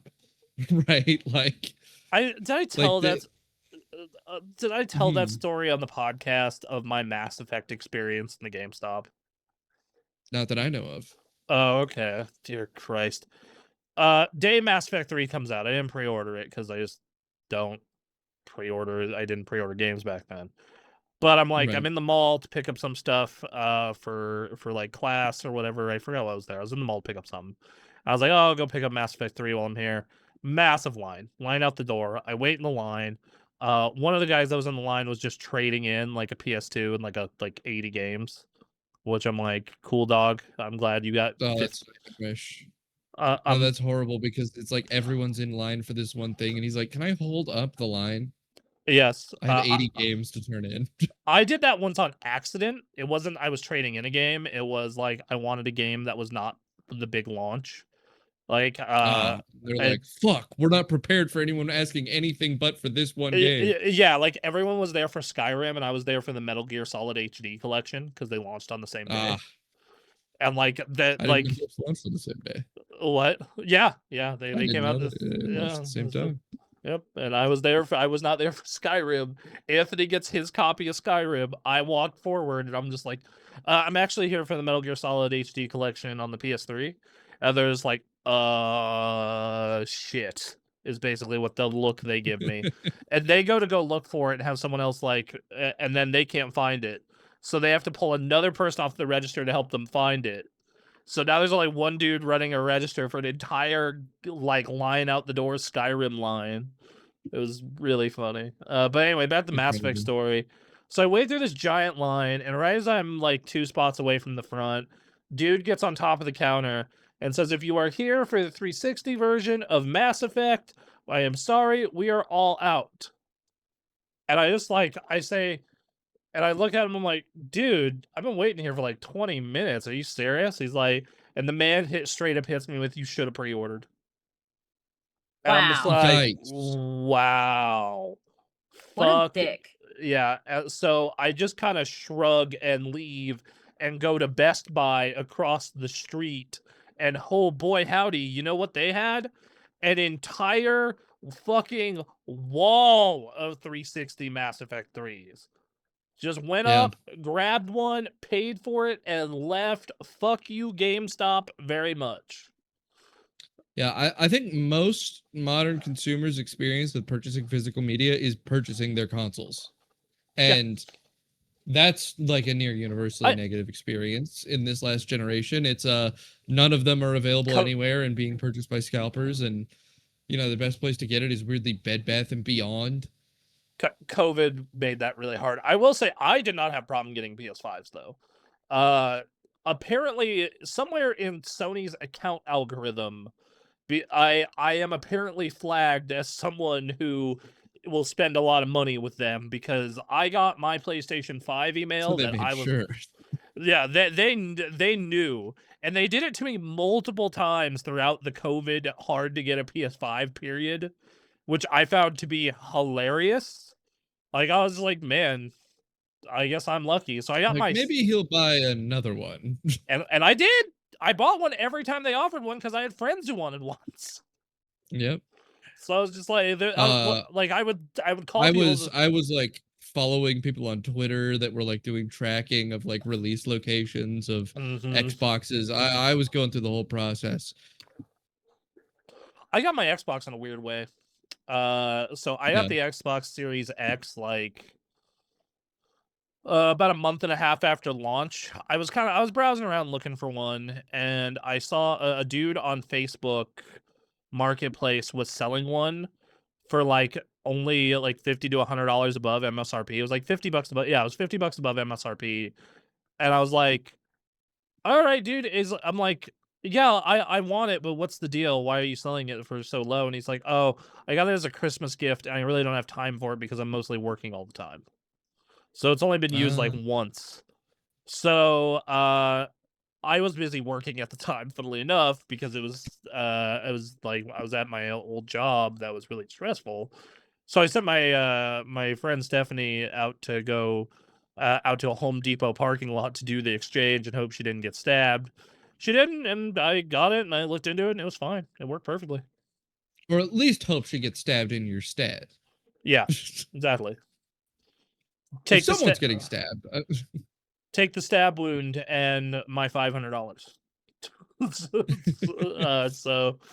Yeah, that I think. Well, and I think that it's just like the consumer in general, even if quality is worse to a degree, they will choose the most convenient option. I think the number one thing that tells me that is movies and Mhm. streaming. I have a big 4K Blu-ray collection. It is significantly better picture quality and sound than streaming. Significantly. Like it is a massive gap. If you want a big comparison for this, I can show you Spider-Verse on a streaming service and then the disc, and you'll be like, wow, what the fuck? The average consumer does not give a shit. They want to press the button and hit play. I have a friend who notices the difference, but he's like, yeah, but then I have to get up and swap the disc and I'm just sitting there like, that's not that big of a deal. He's like, yeah, but I just want to lie there and keep watching stuff. And I'm Yeah, like, no, I feel that. I feel that. In fact, I've run into this problem recently where I set up a Plex server, yeah. right? And I have the stuff going for Plex pirating. hmm And I still end up using just worse streaming services. They give me worse quality video and everything just because, like, I don't want to go find the torrent. I don't want to do that. I just want to hit the play button. Oh, well, I mean, yeah, like that. I basically need to set aside 2 or 3 days to rip all my discs and get a Plex server set up. It is kind of Yeah. where I'm at with that is because Man, is it good when you use it though. It's yeah, really good. yeah, no, it's you get better pitch quality, you get better sound is a big thing. There's a big difference Proper in 4K sound. streaming It's really good. Yeah, it's just it requires an ass load of bandwidth and a wired network to do it. No, it doesn't. Well, you're gonna get some packet loss during that. You are going you will get Yes, you better. will. You will get better results from a cable. Yeah, That is a but fact. I use it completely wirelessly, and it's perfectly fine for sharing my media. Yeah, At and least compared to like a Netflix. yeah, like I was talking with my girlfriend about this. We watched Ted Lasso on Apple TV, and like Apple TV streaming is probably as good as you can get for streaming. Like, like I was looking, I was like, this actually looks really good for a stream. And then later that night, I booted up Netflix. I'm like, this is not 4K. This is fucking bullshit. This is fucking absolute horseshit. Yeah. But yeah, most people just want to download it and just fucking. I don't want to go to Best Buy or GameStop and like I just want to download it, shovel the content into my face. And they're right. They're right. Everybody's had one experience where a guy at a GameStop was like, you haven't done this or that ahead of time. Kill yourself. Just go to Best Buy. That's all you gotta do. Just go to Best Buy. Problem solved. Best Buy will sometimes also tell you to kill yourself. I haven't. Maybe I'm lucky with Best Buy. But outside of that, like them accidentally giving me the wrong product at the Switch launch, I've been pretty good run with Best Buy. I went to GameStop. Best Buy once and I said, "Hey, I need an extension cord for a USB." And they looked at me like I was an animal. they were like, "That's no, we don't have that." I'm like, "Well, you have all these extension cords," and they're just like, "No, that we wouldn't carry that for USB. Nobody really buys that anymore." I'm like, "Well, I need that." And then I looked through the shelves. They do have it. They did have it. They're just they didn't know. I understand this for hardware like that, but like when it comes to I am especially when it comes games, I'm a little more understanding because streaming games, like there is no quality loss for downloading a game in terms of the actual product. Yeah. In the case of streaming, I am just like repulsed. Like I still watch streamed content because sometimes it's exclusive, sometimes it's like, there's a million different reasons, but just sometimes you're not invested enough in watching it to want to watch it in its highest fidelity. That too. I'm not gonna go watch like fucking. In fact, I didn't care enough about the most recent Spider-Man movie to go watch it in theaters. I just watched a cam rip of it like day one because I was like, I don't care about Marvel anymore. I do care about Spider-Man enough though. I have not watched. God, what was the last Marvel movie I watched in theaters? Lord, that's a good question. Because I've been waiting for most of them. Yeah, but then conversely, the Odyssey, I watched in theaters because it was an experience that was like very theater based. Yeah, and it was well worth it. That was well worth going to the theater for. It was an incredible movie. Okay, so MCU post Endgame, I went to basically everything weekend one in phase 4 except Eternals because I was in the hospital for that, and I'm glad I didn't because I watched that movie when I got out of the hospital and it almost sent me back to it. I'm gonna try and drag some people to go watch Avengers Doomsday in theaters, specifically on the premise Come with me of not knowing what the fuck is going on. Come with me, buddy. Let's go. Let's do it. I'll warn you, I'm a talker during these movies. That's fine. The whole fun of it for me is leaning over to my buddy and going, "What the fuck is that? Why would they do that?" Are you a Saturday morning movie guy? Are you good with Saturday morning showing? Yeah, absolutely. I'll totally go with you. All right, sick. I think that movie comes out during my vacation. So. Oh, nice. Yeah, good timing. Let me pull up because I think that's out. Oh yeah, it comes out like right before I go on vacation. So yeah, that's perfect. Perfect. Anyway, yeah, so I started slacking off after Deadpool and Wolverine because we got to phase 5. Ant-Man and the Wasp was meh. Guardians 3 was great. The Marvels was okay. Deadpool and Wolverine was fucking fantastic though. That movie was great. That was a good fun movie. time. But I watched that. Captain America Brave New World, they spoiled the cool part of that movie in the poster and the trailer with Red Hulk. Yeah, I didn't see that in theaters. I waited for that to come to streaming. Thunderbolts, I pirated and even watched it on streaming. Fantastic I did that Four. too. Fantastic Four, we wanted to see in theaters. My girlfriend's a Fantastic Four fan. She really likes the Fantastic Four because she used to read it with her dad. But but we ended up waiting for the Blu-ray and we just bought the Blu-ray. So Spider-Man is, and they've slowed down the releases a lot, which has made me want to actually go see them in a fucking theater. Because now I don't need to see 1, 2, 3, 4 movies a year and at the fucking theater. So, yeah, Spider-Man Brand New Day is out. I want to go see it in theaters, but it's just like it's a lot of peopling, and I've also made such a good living room setup for movies that Yeah, I kind of you hate do have a going great to. living room setup. I You already really do, watched it. though. What? Sorry, what'd you You say, really Daniel? do have a great living No, room no, setup. after that. Oh, I already watched it online via Camrip, as I said. And you know, I wasn't a massive fan. Mhm. I guess I like the way the Punisher and Spider-Man interact. Like that was good. I like how they talk to each other. Alright. I saw the Avengers Doomsday trailer. It seems alright. Seems fun. Okay, I- here's the thing. I think Avengers Doomsday looks like a massive fucking trash fire. And Yeah. that's why I want to go watch it. But Because it's let's go ahead. but it's a trash fire that I like has Doctor Doom in it, which I mean, you know, come on, Now, it's Doctor my Doom. greatest fear is that it is a trash fire that says it has Doctor Doom in it and doesn't. Aw.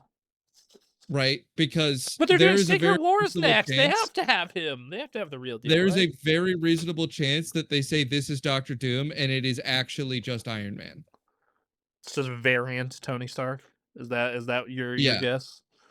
This God. is variant Tony Stark. This is, you know, they. It makes sense. Yeah, okay, it quote unquote makes sense and also is the stupidest fucking idea ever. Victor Von Doom is who it should be. It should not be Tony Stark, but this is what happens if Howard Stark survived and was part of Hydra or some bullshit, you know? I want Victor Von Doom. I want the guy. He needs to psychotically hate Reed Richards to an extent that makes no sense. Okay, so I agree with you. I do agree with you. But on the other hand, I don't know. I think it could still be fun. My big concern here is Oh, it'll still be fun. I'll have fun no matter what. I don't necessarily Accept this. I actually don't agree with that premise because I have watched plenty of these movies that are not fun and terrible. I wish I still had. We used to do a show. This was before your time, I think. And what movie did we stop at? Do you remember? I think it was we stopped after Love and Thunder. Yes, we did but- stop after Love and Thunder, which I would love to bring this show back just to give me an excuse to rewatch all of the MCU movies and Would shows, we especially ones do that because yet. Duncan is here? Would we do it from scratch? Oh I'm God! not entirely from scratch. I watched most of everything leading up to Doomsday. Okay, well, yeah, but we did watch all these movies from scratch, like, and we started this process during fucking like, I think it was Black Widow. Yeah. But what we did is we watched every single MCU TV show and movie as they came out, and would do a review and then rank them from best to worst. Ah, yeah, that sounds like a lot. Yeah, it took us like a year to get caught up because we were doing one a week, and then we would just do them as they came out. And then we kind of stopped because the quality started to go down, and not only did the quality go down, but also like It was just a lot of shit to keep up with because of all the TV shows. Yeah. Yeah, it It would be. yeah, like, they just did too much. It was just too goddamn much. Uh, my big concern about Doomsday, though, is they're introducing either variant Doom or regular Doom. Don't really care which. I know you do. But my issue here is this man has had no setup at all or real build up. Yeah, that's the other really big issue is that he's like, I'm not invested in what he's doing at all. I don't know. I mean, for one, we don't even know who he is, right? If he's just Tony Stark, then it's like, well, why are you so mad? What are you doing? Well, Tony Stark is dead. Then, yeah, I know, but like, it's gonna be some variant Tony Stark for the universe where my penis was in my butt. You know, like he's just gonna be some weird guy who I have no prior establishment as to why he's good or bad, and why he's doing what he's doing. I don't have investment in the storyline that he is composed of because it's a random switch midway through, and again, it involves a guy that I already felt his story was done. You know, Tony Stark is done. He did it. Well, this is obviously doing some multiverse bullshit because did you watch the most recent trailer? I'm not sure if you have. I've not, no. At the end, they show Chris Evans back, but they don't show him in costume. I'm aware that happens. So a lot of people are guessing that it is an alternate universe Cap who is Nomad. If you've ever read the comics, Nomad is like a... I mean, they already did Nomad, though. They did it after Civil War. But, I mean, they could just be doing it again. No, like, that was, like, just Captain America on the run. This is that was like, Captain America going off-grid. Yeah, no, Like, I'm they talking never about... said he was Nomad, I guess. Yeah, I'm talking about Nomad, where it's not even an America costume. It's like that black costume with the gold cape and boots. Like, I'm talking about fucking Nomad. Like, let me see if I can get an image up for the time folks. Yeah, this motherfucker. Yeah, there you go. Yeah. He looks so dumb. He looks so different. Yeah, oh, so... no, I love it. I love dumb. I want that. Yeah, so we might be getting Nomad is what we're getting in this. I know that another thing that's going to be weird is the team that you're looking at are the Fantastic Four, the Thunderbolts, Falcon America, Ant-Man, and Thor is who's assembled. And then it looks at... the power level of this group is a little wonky, especially the Thunderbolts, who have the strongest guy in the universe bar none, and then the entire rest of the team combined is roughly cement wall level. And then you know, they teased a Shang-Chi Gambit fight. That I'm excited for. Okay. Yeah, like seeing that in the trailer, I was just like, I want this right now. Let's go. But this is another concern of mine. From my impression, there's a lot of X-Men content going to be involved, and very little established X-Men prior to this. You mean the only one that's actually established in the MCU being fucking Wolverine? Oh, and Jean Grey now. Yes. Yeah, that got spoiled for me. By the way, everyone, we just spoiled the new Spider-Man for you. It's sorry. Look, it's dumb enough that I'm fine saying it. Yeah, so in the trailer, they show the Wakandan peeps meeting with the Fantastic Four and the Thunderbolts. They show a couple of different action shots, and then they end it with, I'm just going to say Nomad. This is what I think, and they show the X-Mansion being exploded at one point. This is my guess, is what happens, is... The thing that we as an audience are so invested in, because we've seen so much X-Men. I mean, they're obviously using the X-Men from the old universe. They have all the same old fucking actors. So, I mean, you may have seen those films. I don't know. I have seen those films. Wait, which? Okay, but there's two of those. There's two old X-Men's. Okay. We're talking about the original Fox 2002.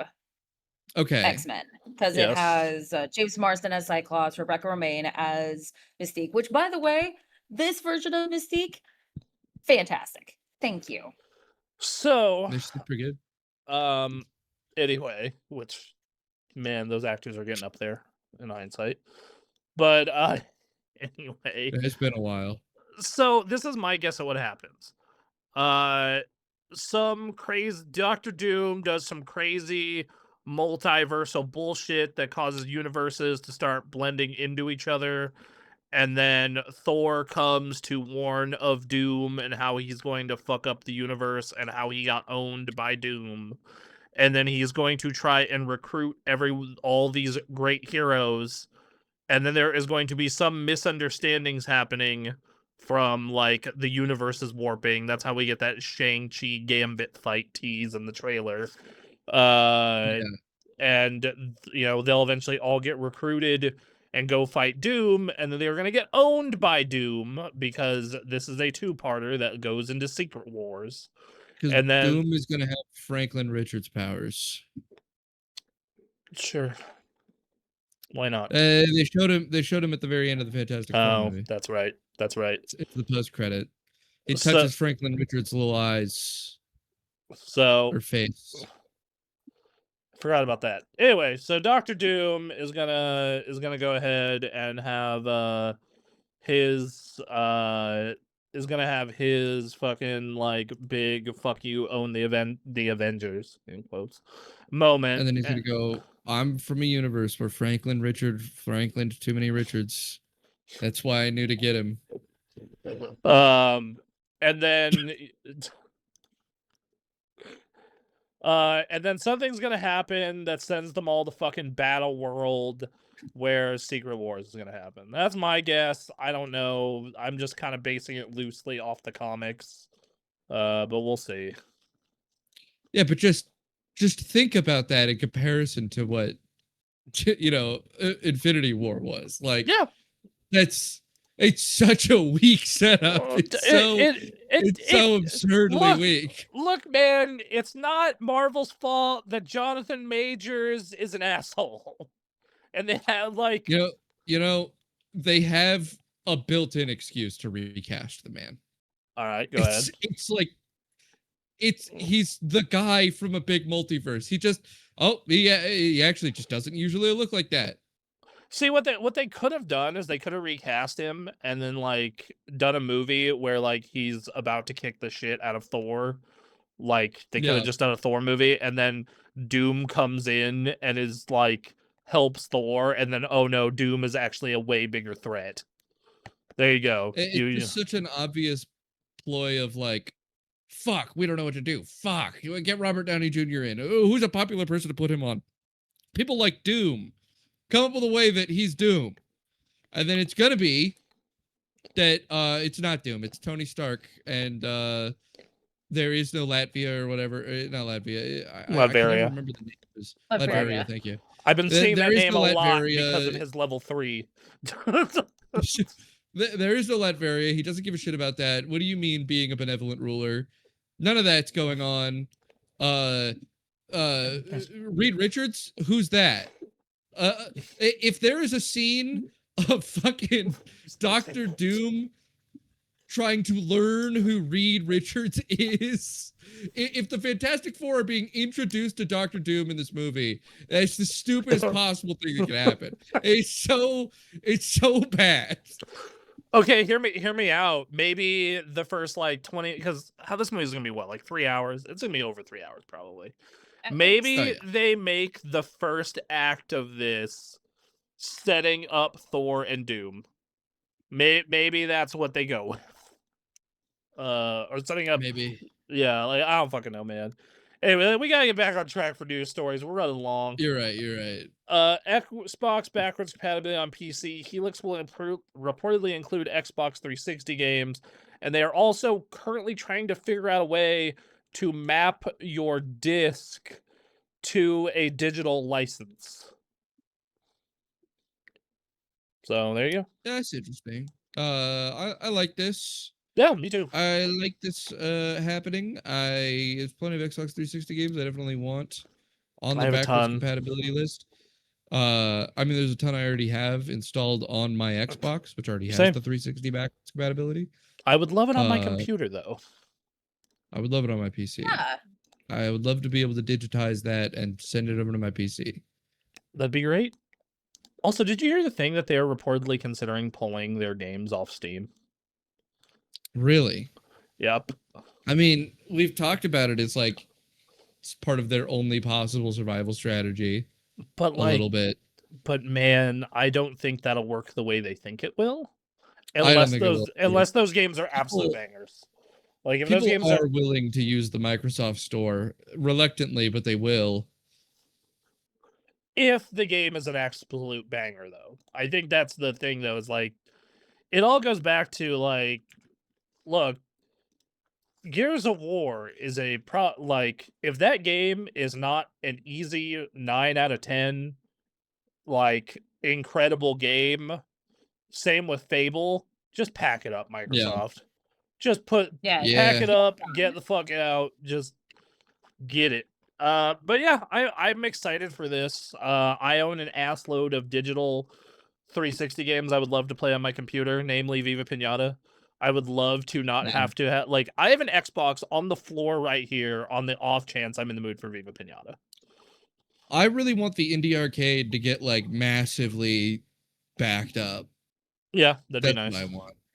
A lot of those games are actually gone. Like there's like no way to play them. Yeah, like you cannot play the first Explosion Man anywhere but an Xbox. The PC version of Geometry Wars requires a fan fix to work. Wow. Amazing. Yeah. I was the top player in the world at Baby Maker Extreme. God damn it. And I need that back. You need that preserved for all time.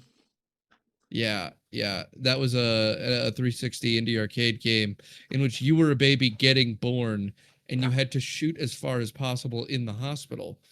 And you could boost or dive based on if you had hit a bonus for boost or dive, and then other things would bounce you. All right. So next up, hey, 14 years after its release, Call of Duty Black Ops 2 is one of 2026 best-selling games. Last month, I wonder why. Yeah. Activision has somewhat avoided re-release of older Call of Duties as fans speculate would distract too much for, that are on games that are more lucrative, like Black Ops 7. And they are right. Yep. It sold... Black Ops 2 is estimated to have sold 8.2 million copies, and Black Ops 1, 3 million, which, holy fuck, 8.2 million copies for a game that's 14 fucking years old. Yeah. Releasing on only one platform, mind you. Yeah. Meanwhile, you get.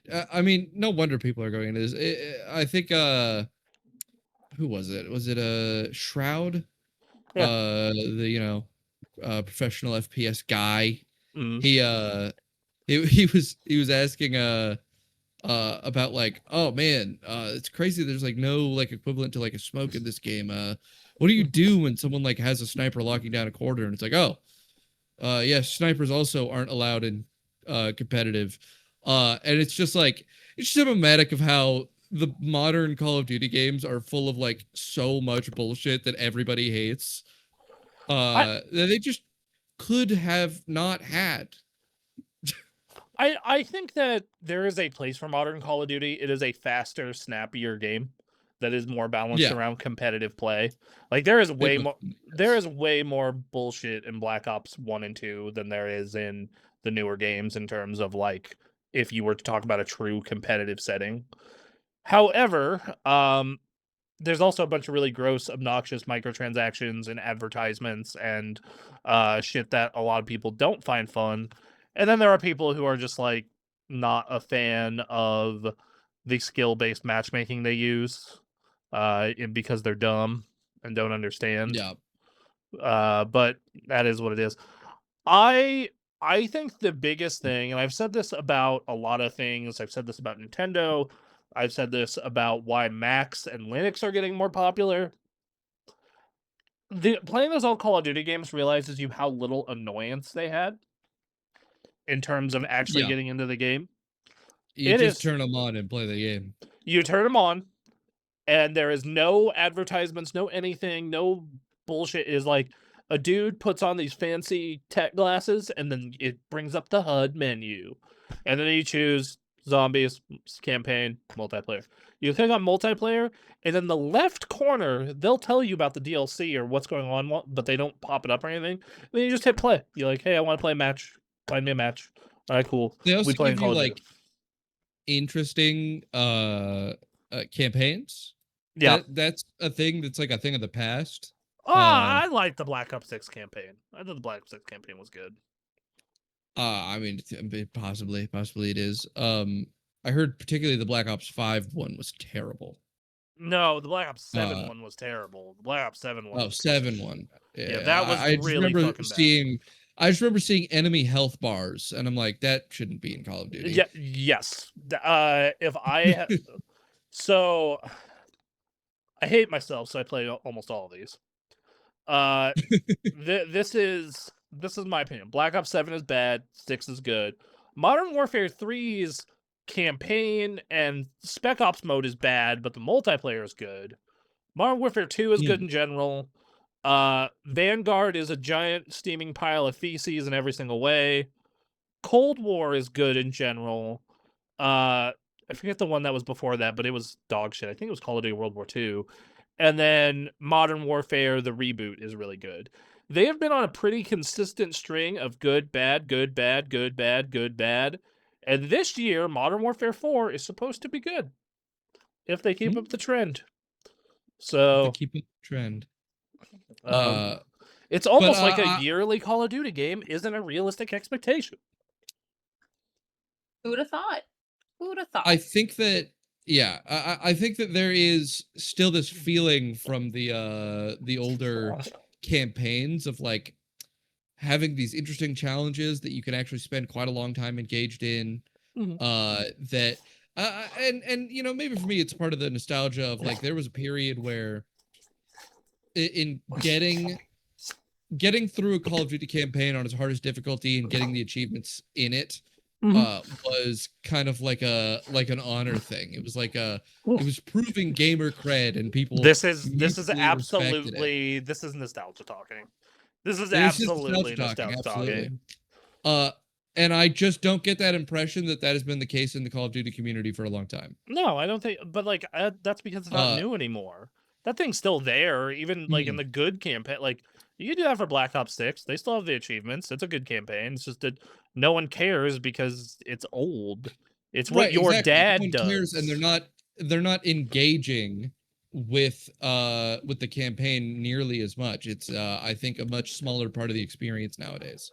I do too, because everyone's just online multiplayer pilled, and I think that also it's a lot of people, you know, they play those campaigns once, they have a good time, and they leave. I think that's part of why Black Ops 7 campaign is bad, is because Activision is trying to figure out a way to turn the campaign into another way to make money. And they're just not doing it. Because at both times they've tried, in Modern Warfare 3 and Black Ops 7, it sucked really bad. Because they tried to do these co-op things with microtransactions and all this other shit, and everyone hated it. So take that how you will. I think that you know, it's a breath of fresh air for most people going back to this older Call of Duty game. It has been for me. Like, oh, hey, this is just the stuff I want. Yeah, like it has been for me. Like it kind of looks like shit because it's like 1080p and then your television upscales it. But other than that, like, yeah, it's been awesome. Like playing Black Ops 1 and 2 has been just like this really, like, it's a lot slower paced. It's a lot fucking more unbalanced. My God. Like I know everyone talks about modern Call of Duty movement tech, and I'm like, I don't know how you can say that movement is unbalanced, but one shot fucking snipers anywhere on the map is balanced. Yeah, okay, dog. It's not a balanced game, but hey, balance isn't real. It's true. And so people like that. Also, Call of Duty, like if you're playing it competitively, you're kind of a chud. Anyway, but yeah, I've been enjoying these. I will say if they want to make more money than God, just do this for Modern Warfare 2. Right. Just do it for vanilla Modern Warfare 2 Instead or of releasing a game that is just called Modern Warfare 2, yeah, like but isn't it? yeah, like if they want to just make just it's stupid money, like Modern Warfare 2, this, oh my god, dude, it would be insane. Yeah. Next news story. This isn't a game story, but it is funny. Uh BMW owners are annoyed over a new Spider-Man ad forced into their car. Owners of relatively recent BMWs have noticed the web slinger himself is now part of their infotainment screen selection of apps. When starting the car, drivers are greeted with a message saying that Spider-Man has dropped into your BMW. You can of course ignore it if you wish, but if you click It's on it, also great that it's Spider-Man has dropped into your BMW by another BMW. you can of course ignore it, but if you click on it, it will play an ad for Spider-Man and BMW, and it ends in a QR code that will pop up and take a user to where they can build a new BMW iX3 car, which isn't absurd. Bought a BMW in the last few years, as here's an ad for another $60,000 car. Oh my Yeah. god. And if you skip the Damn. ad or want to watch it later, there'll be a Spider-Man app in your infotainment screen to let you watch it. This It's just absurdity. this is a nightmare. This is like someone, and this is a comment in this, but like someone thought this was a good idea. Someone Yeah. advertising department thought this was a fucking great idea. You And know, they were right. They were right because this article now exists. just engagement economy. Engagement economy. Yeah. So We're talking about BMWs and we're talking about Spider-Man right my, now my because of this.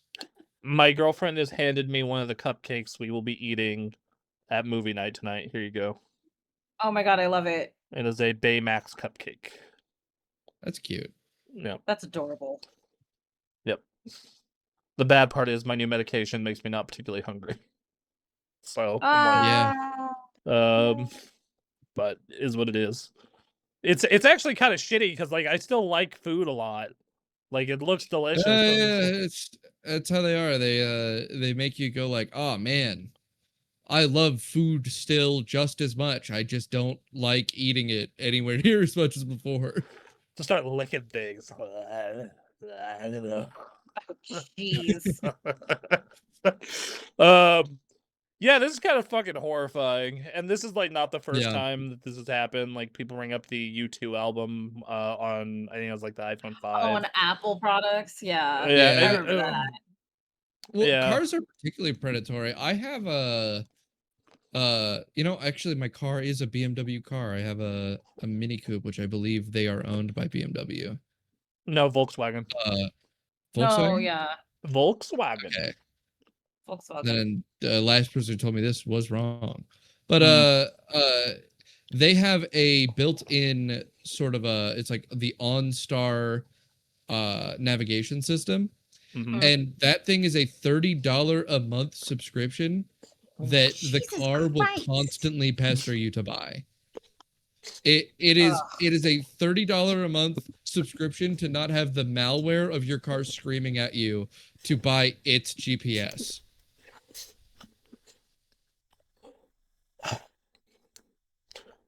I can't. I can't with this. So this tells me that I'm just going to go fix up this charger until I'm dead. That's what this tells me. Yeah. That's Yeah. what you're best off doing.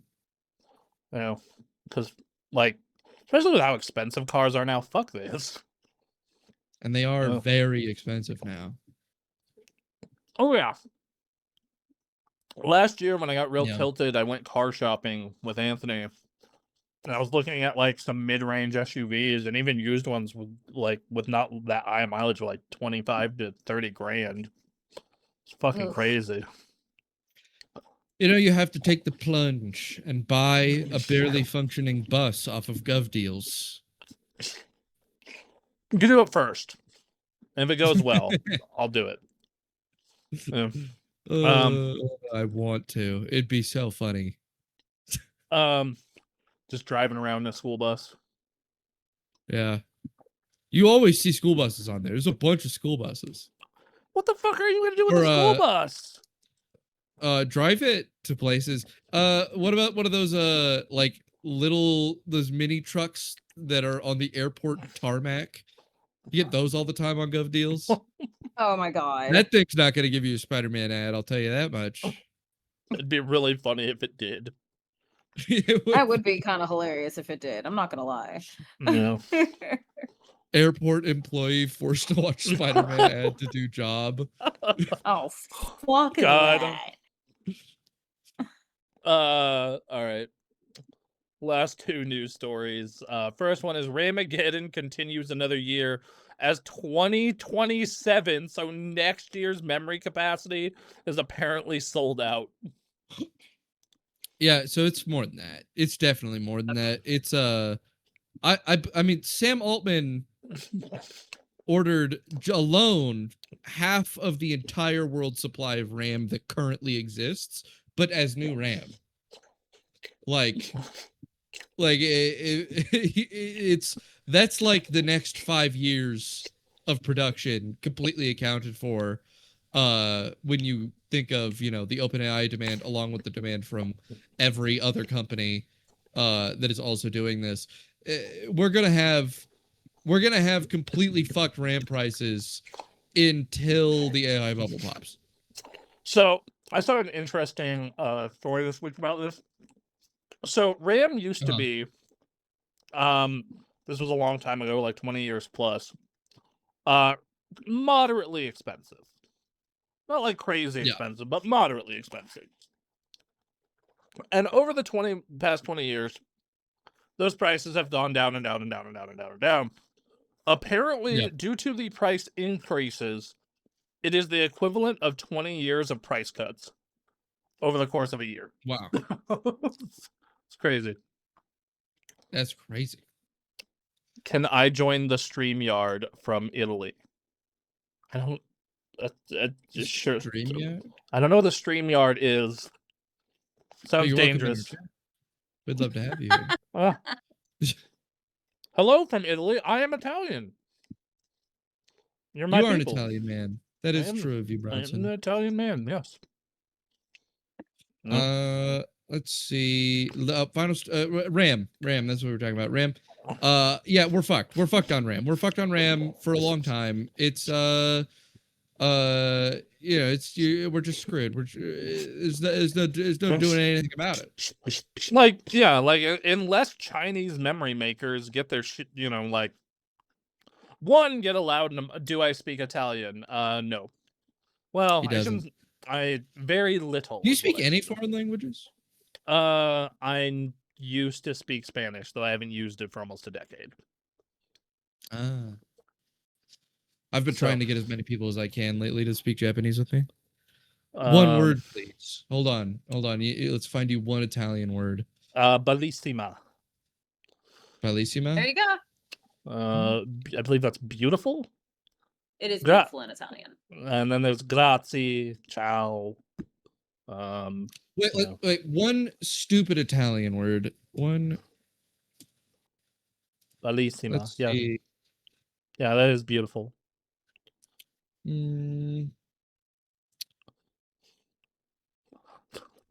All right, but yeah, RAM is fucked. And that Chiosino. That's my stupid Italian word. What's it mean? Manhole cover. How do you say it? Say it again. Chiosino. Chiosino. Super Gamecraft going international. Going international. I mean, it's getting but good way to start with our Israeli and our Italian viewers that are in right the show today. but there's a But in regards to the RAM story, there is rumblings from China, in regard to the fact that they have upped RAM production pretty significantly, Well, they have and to.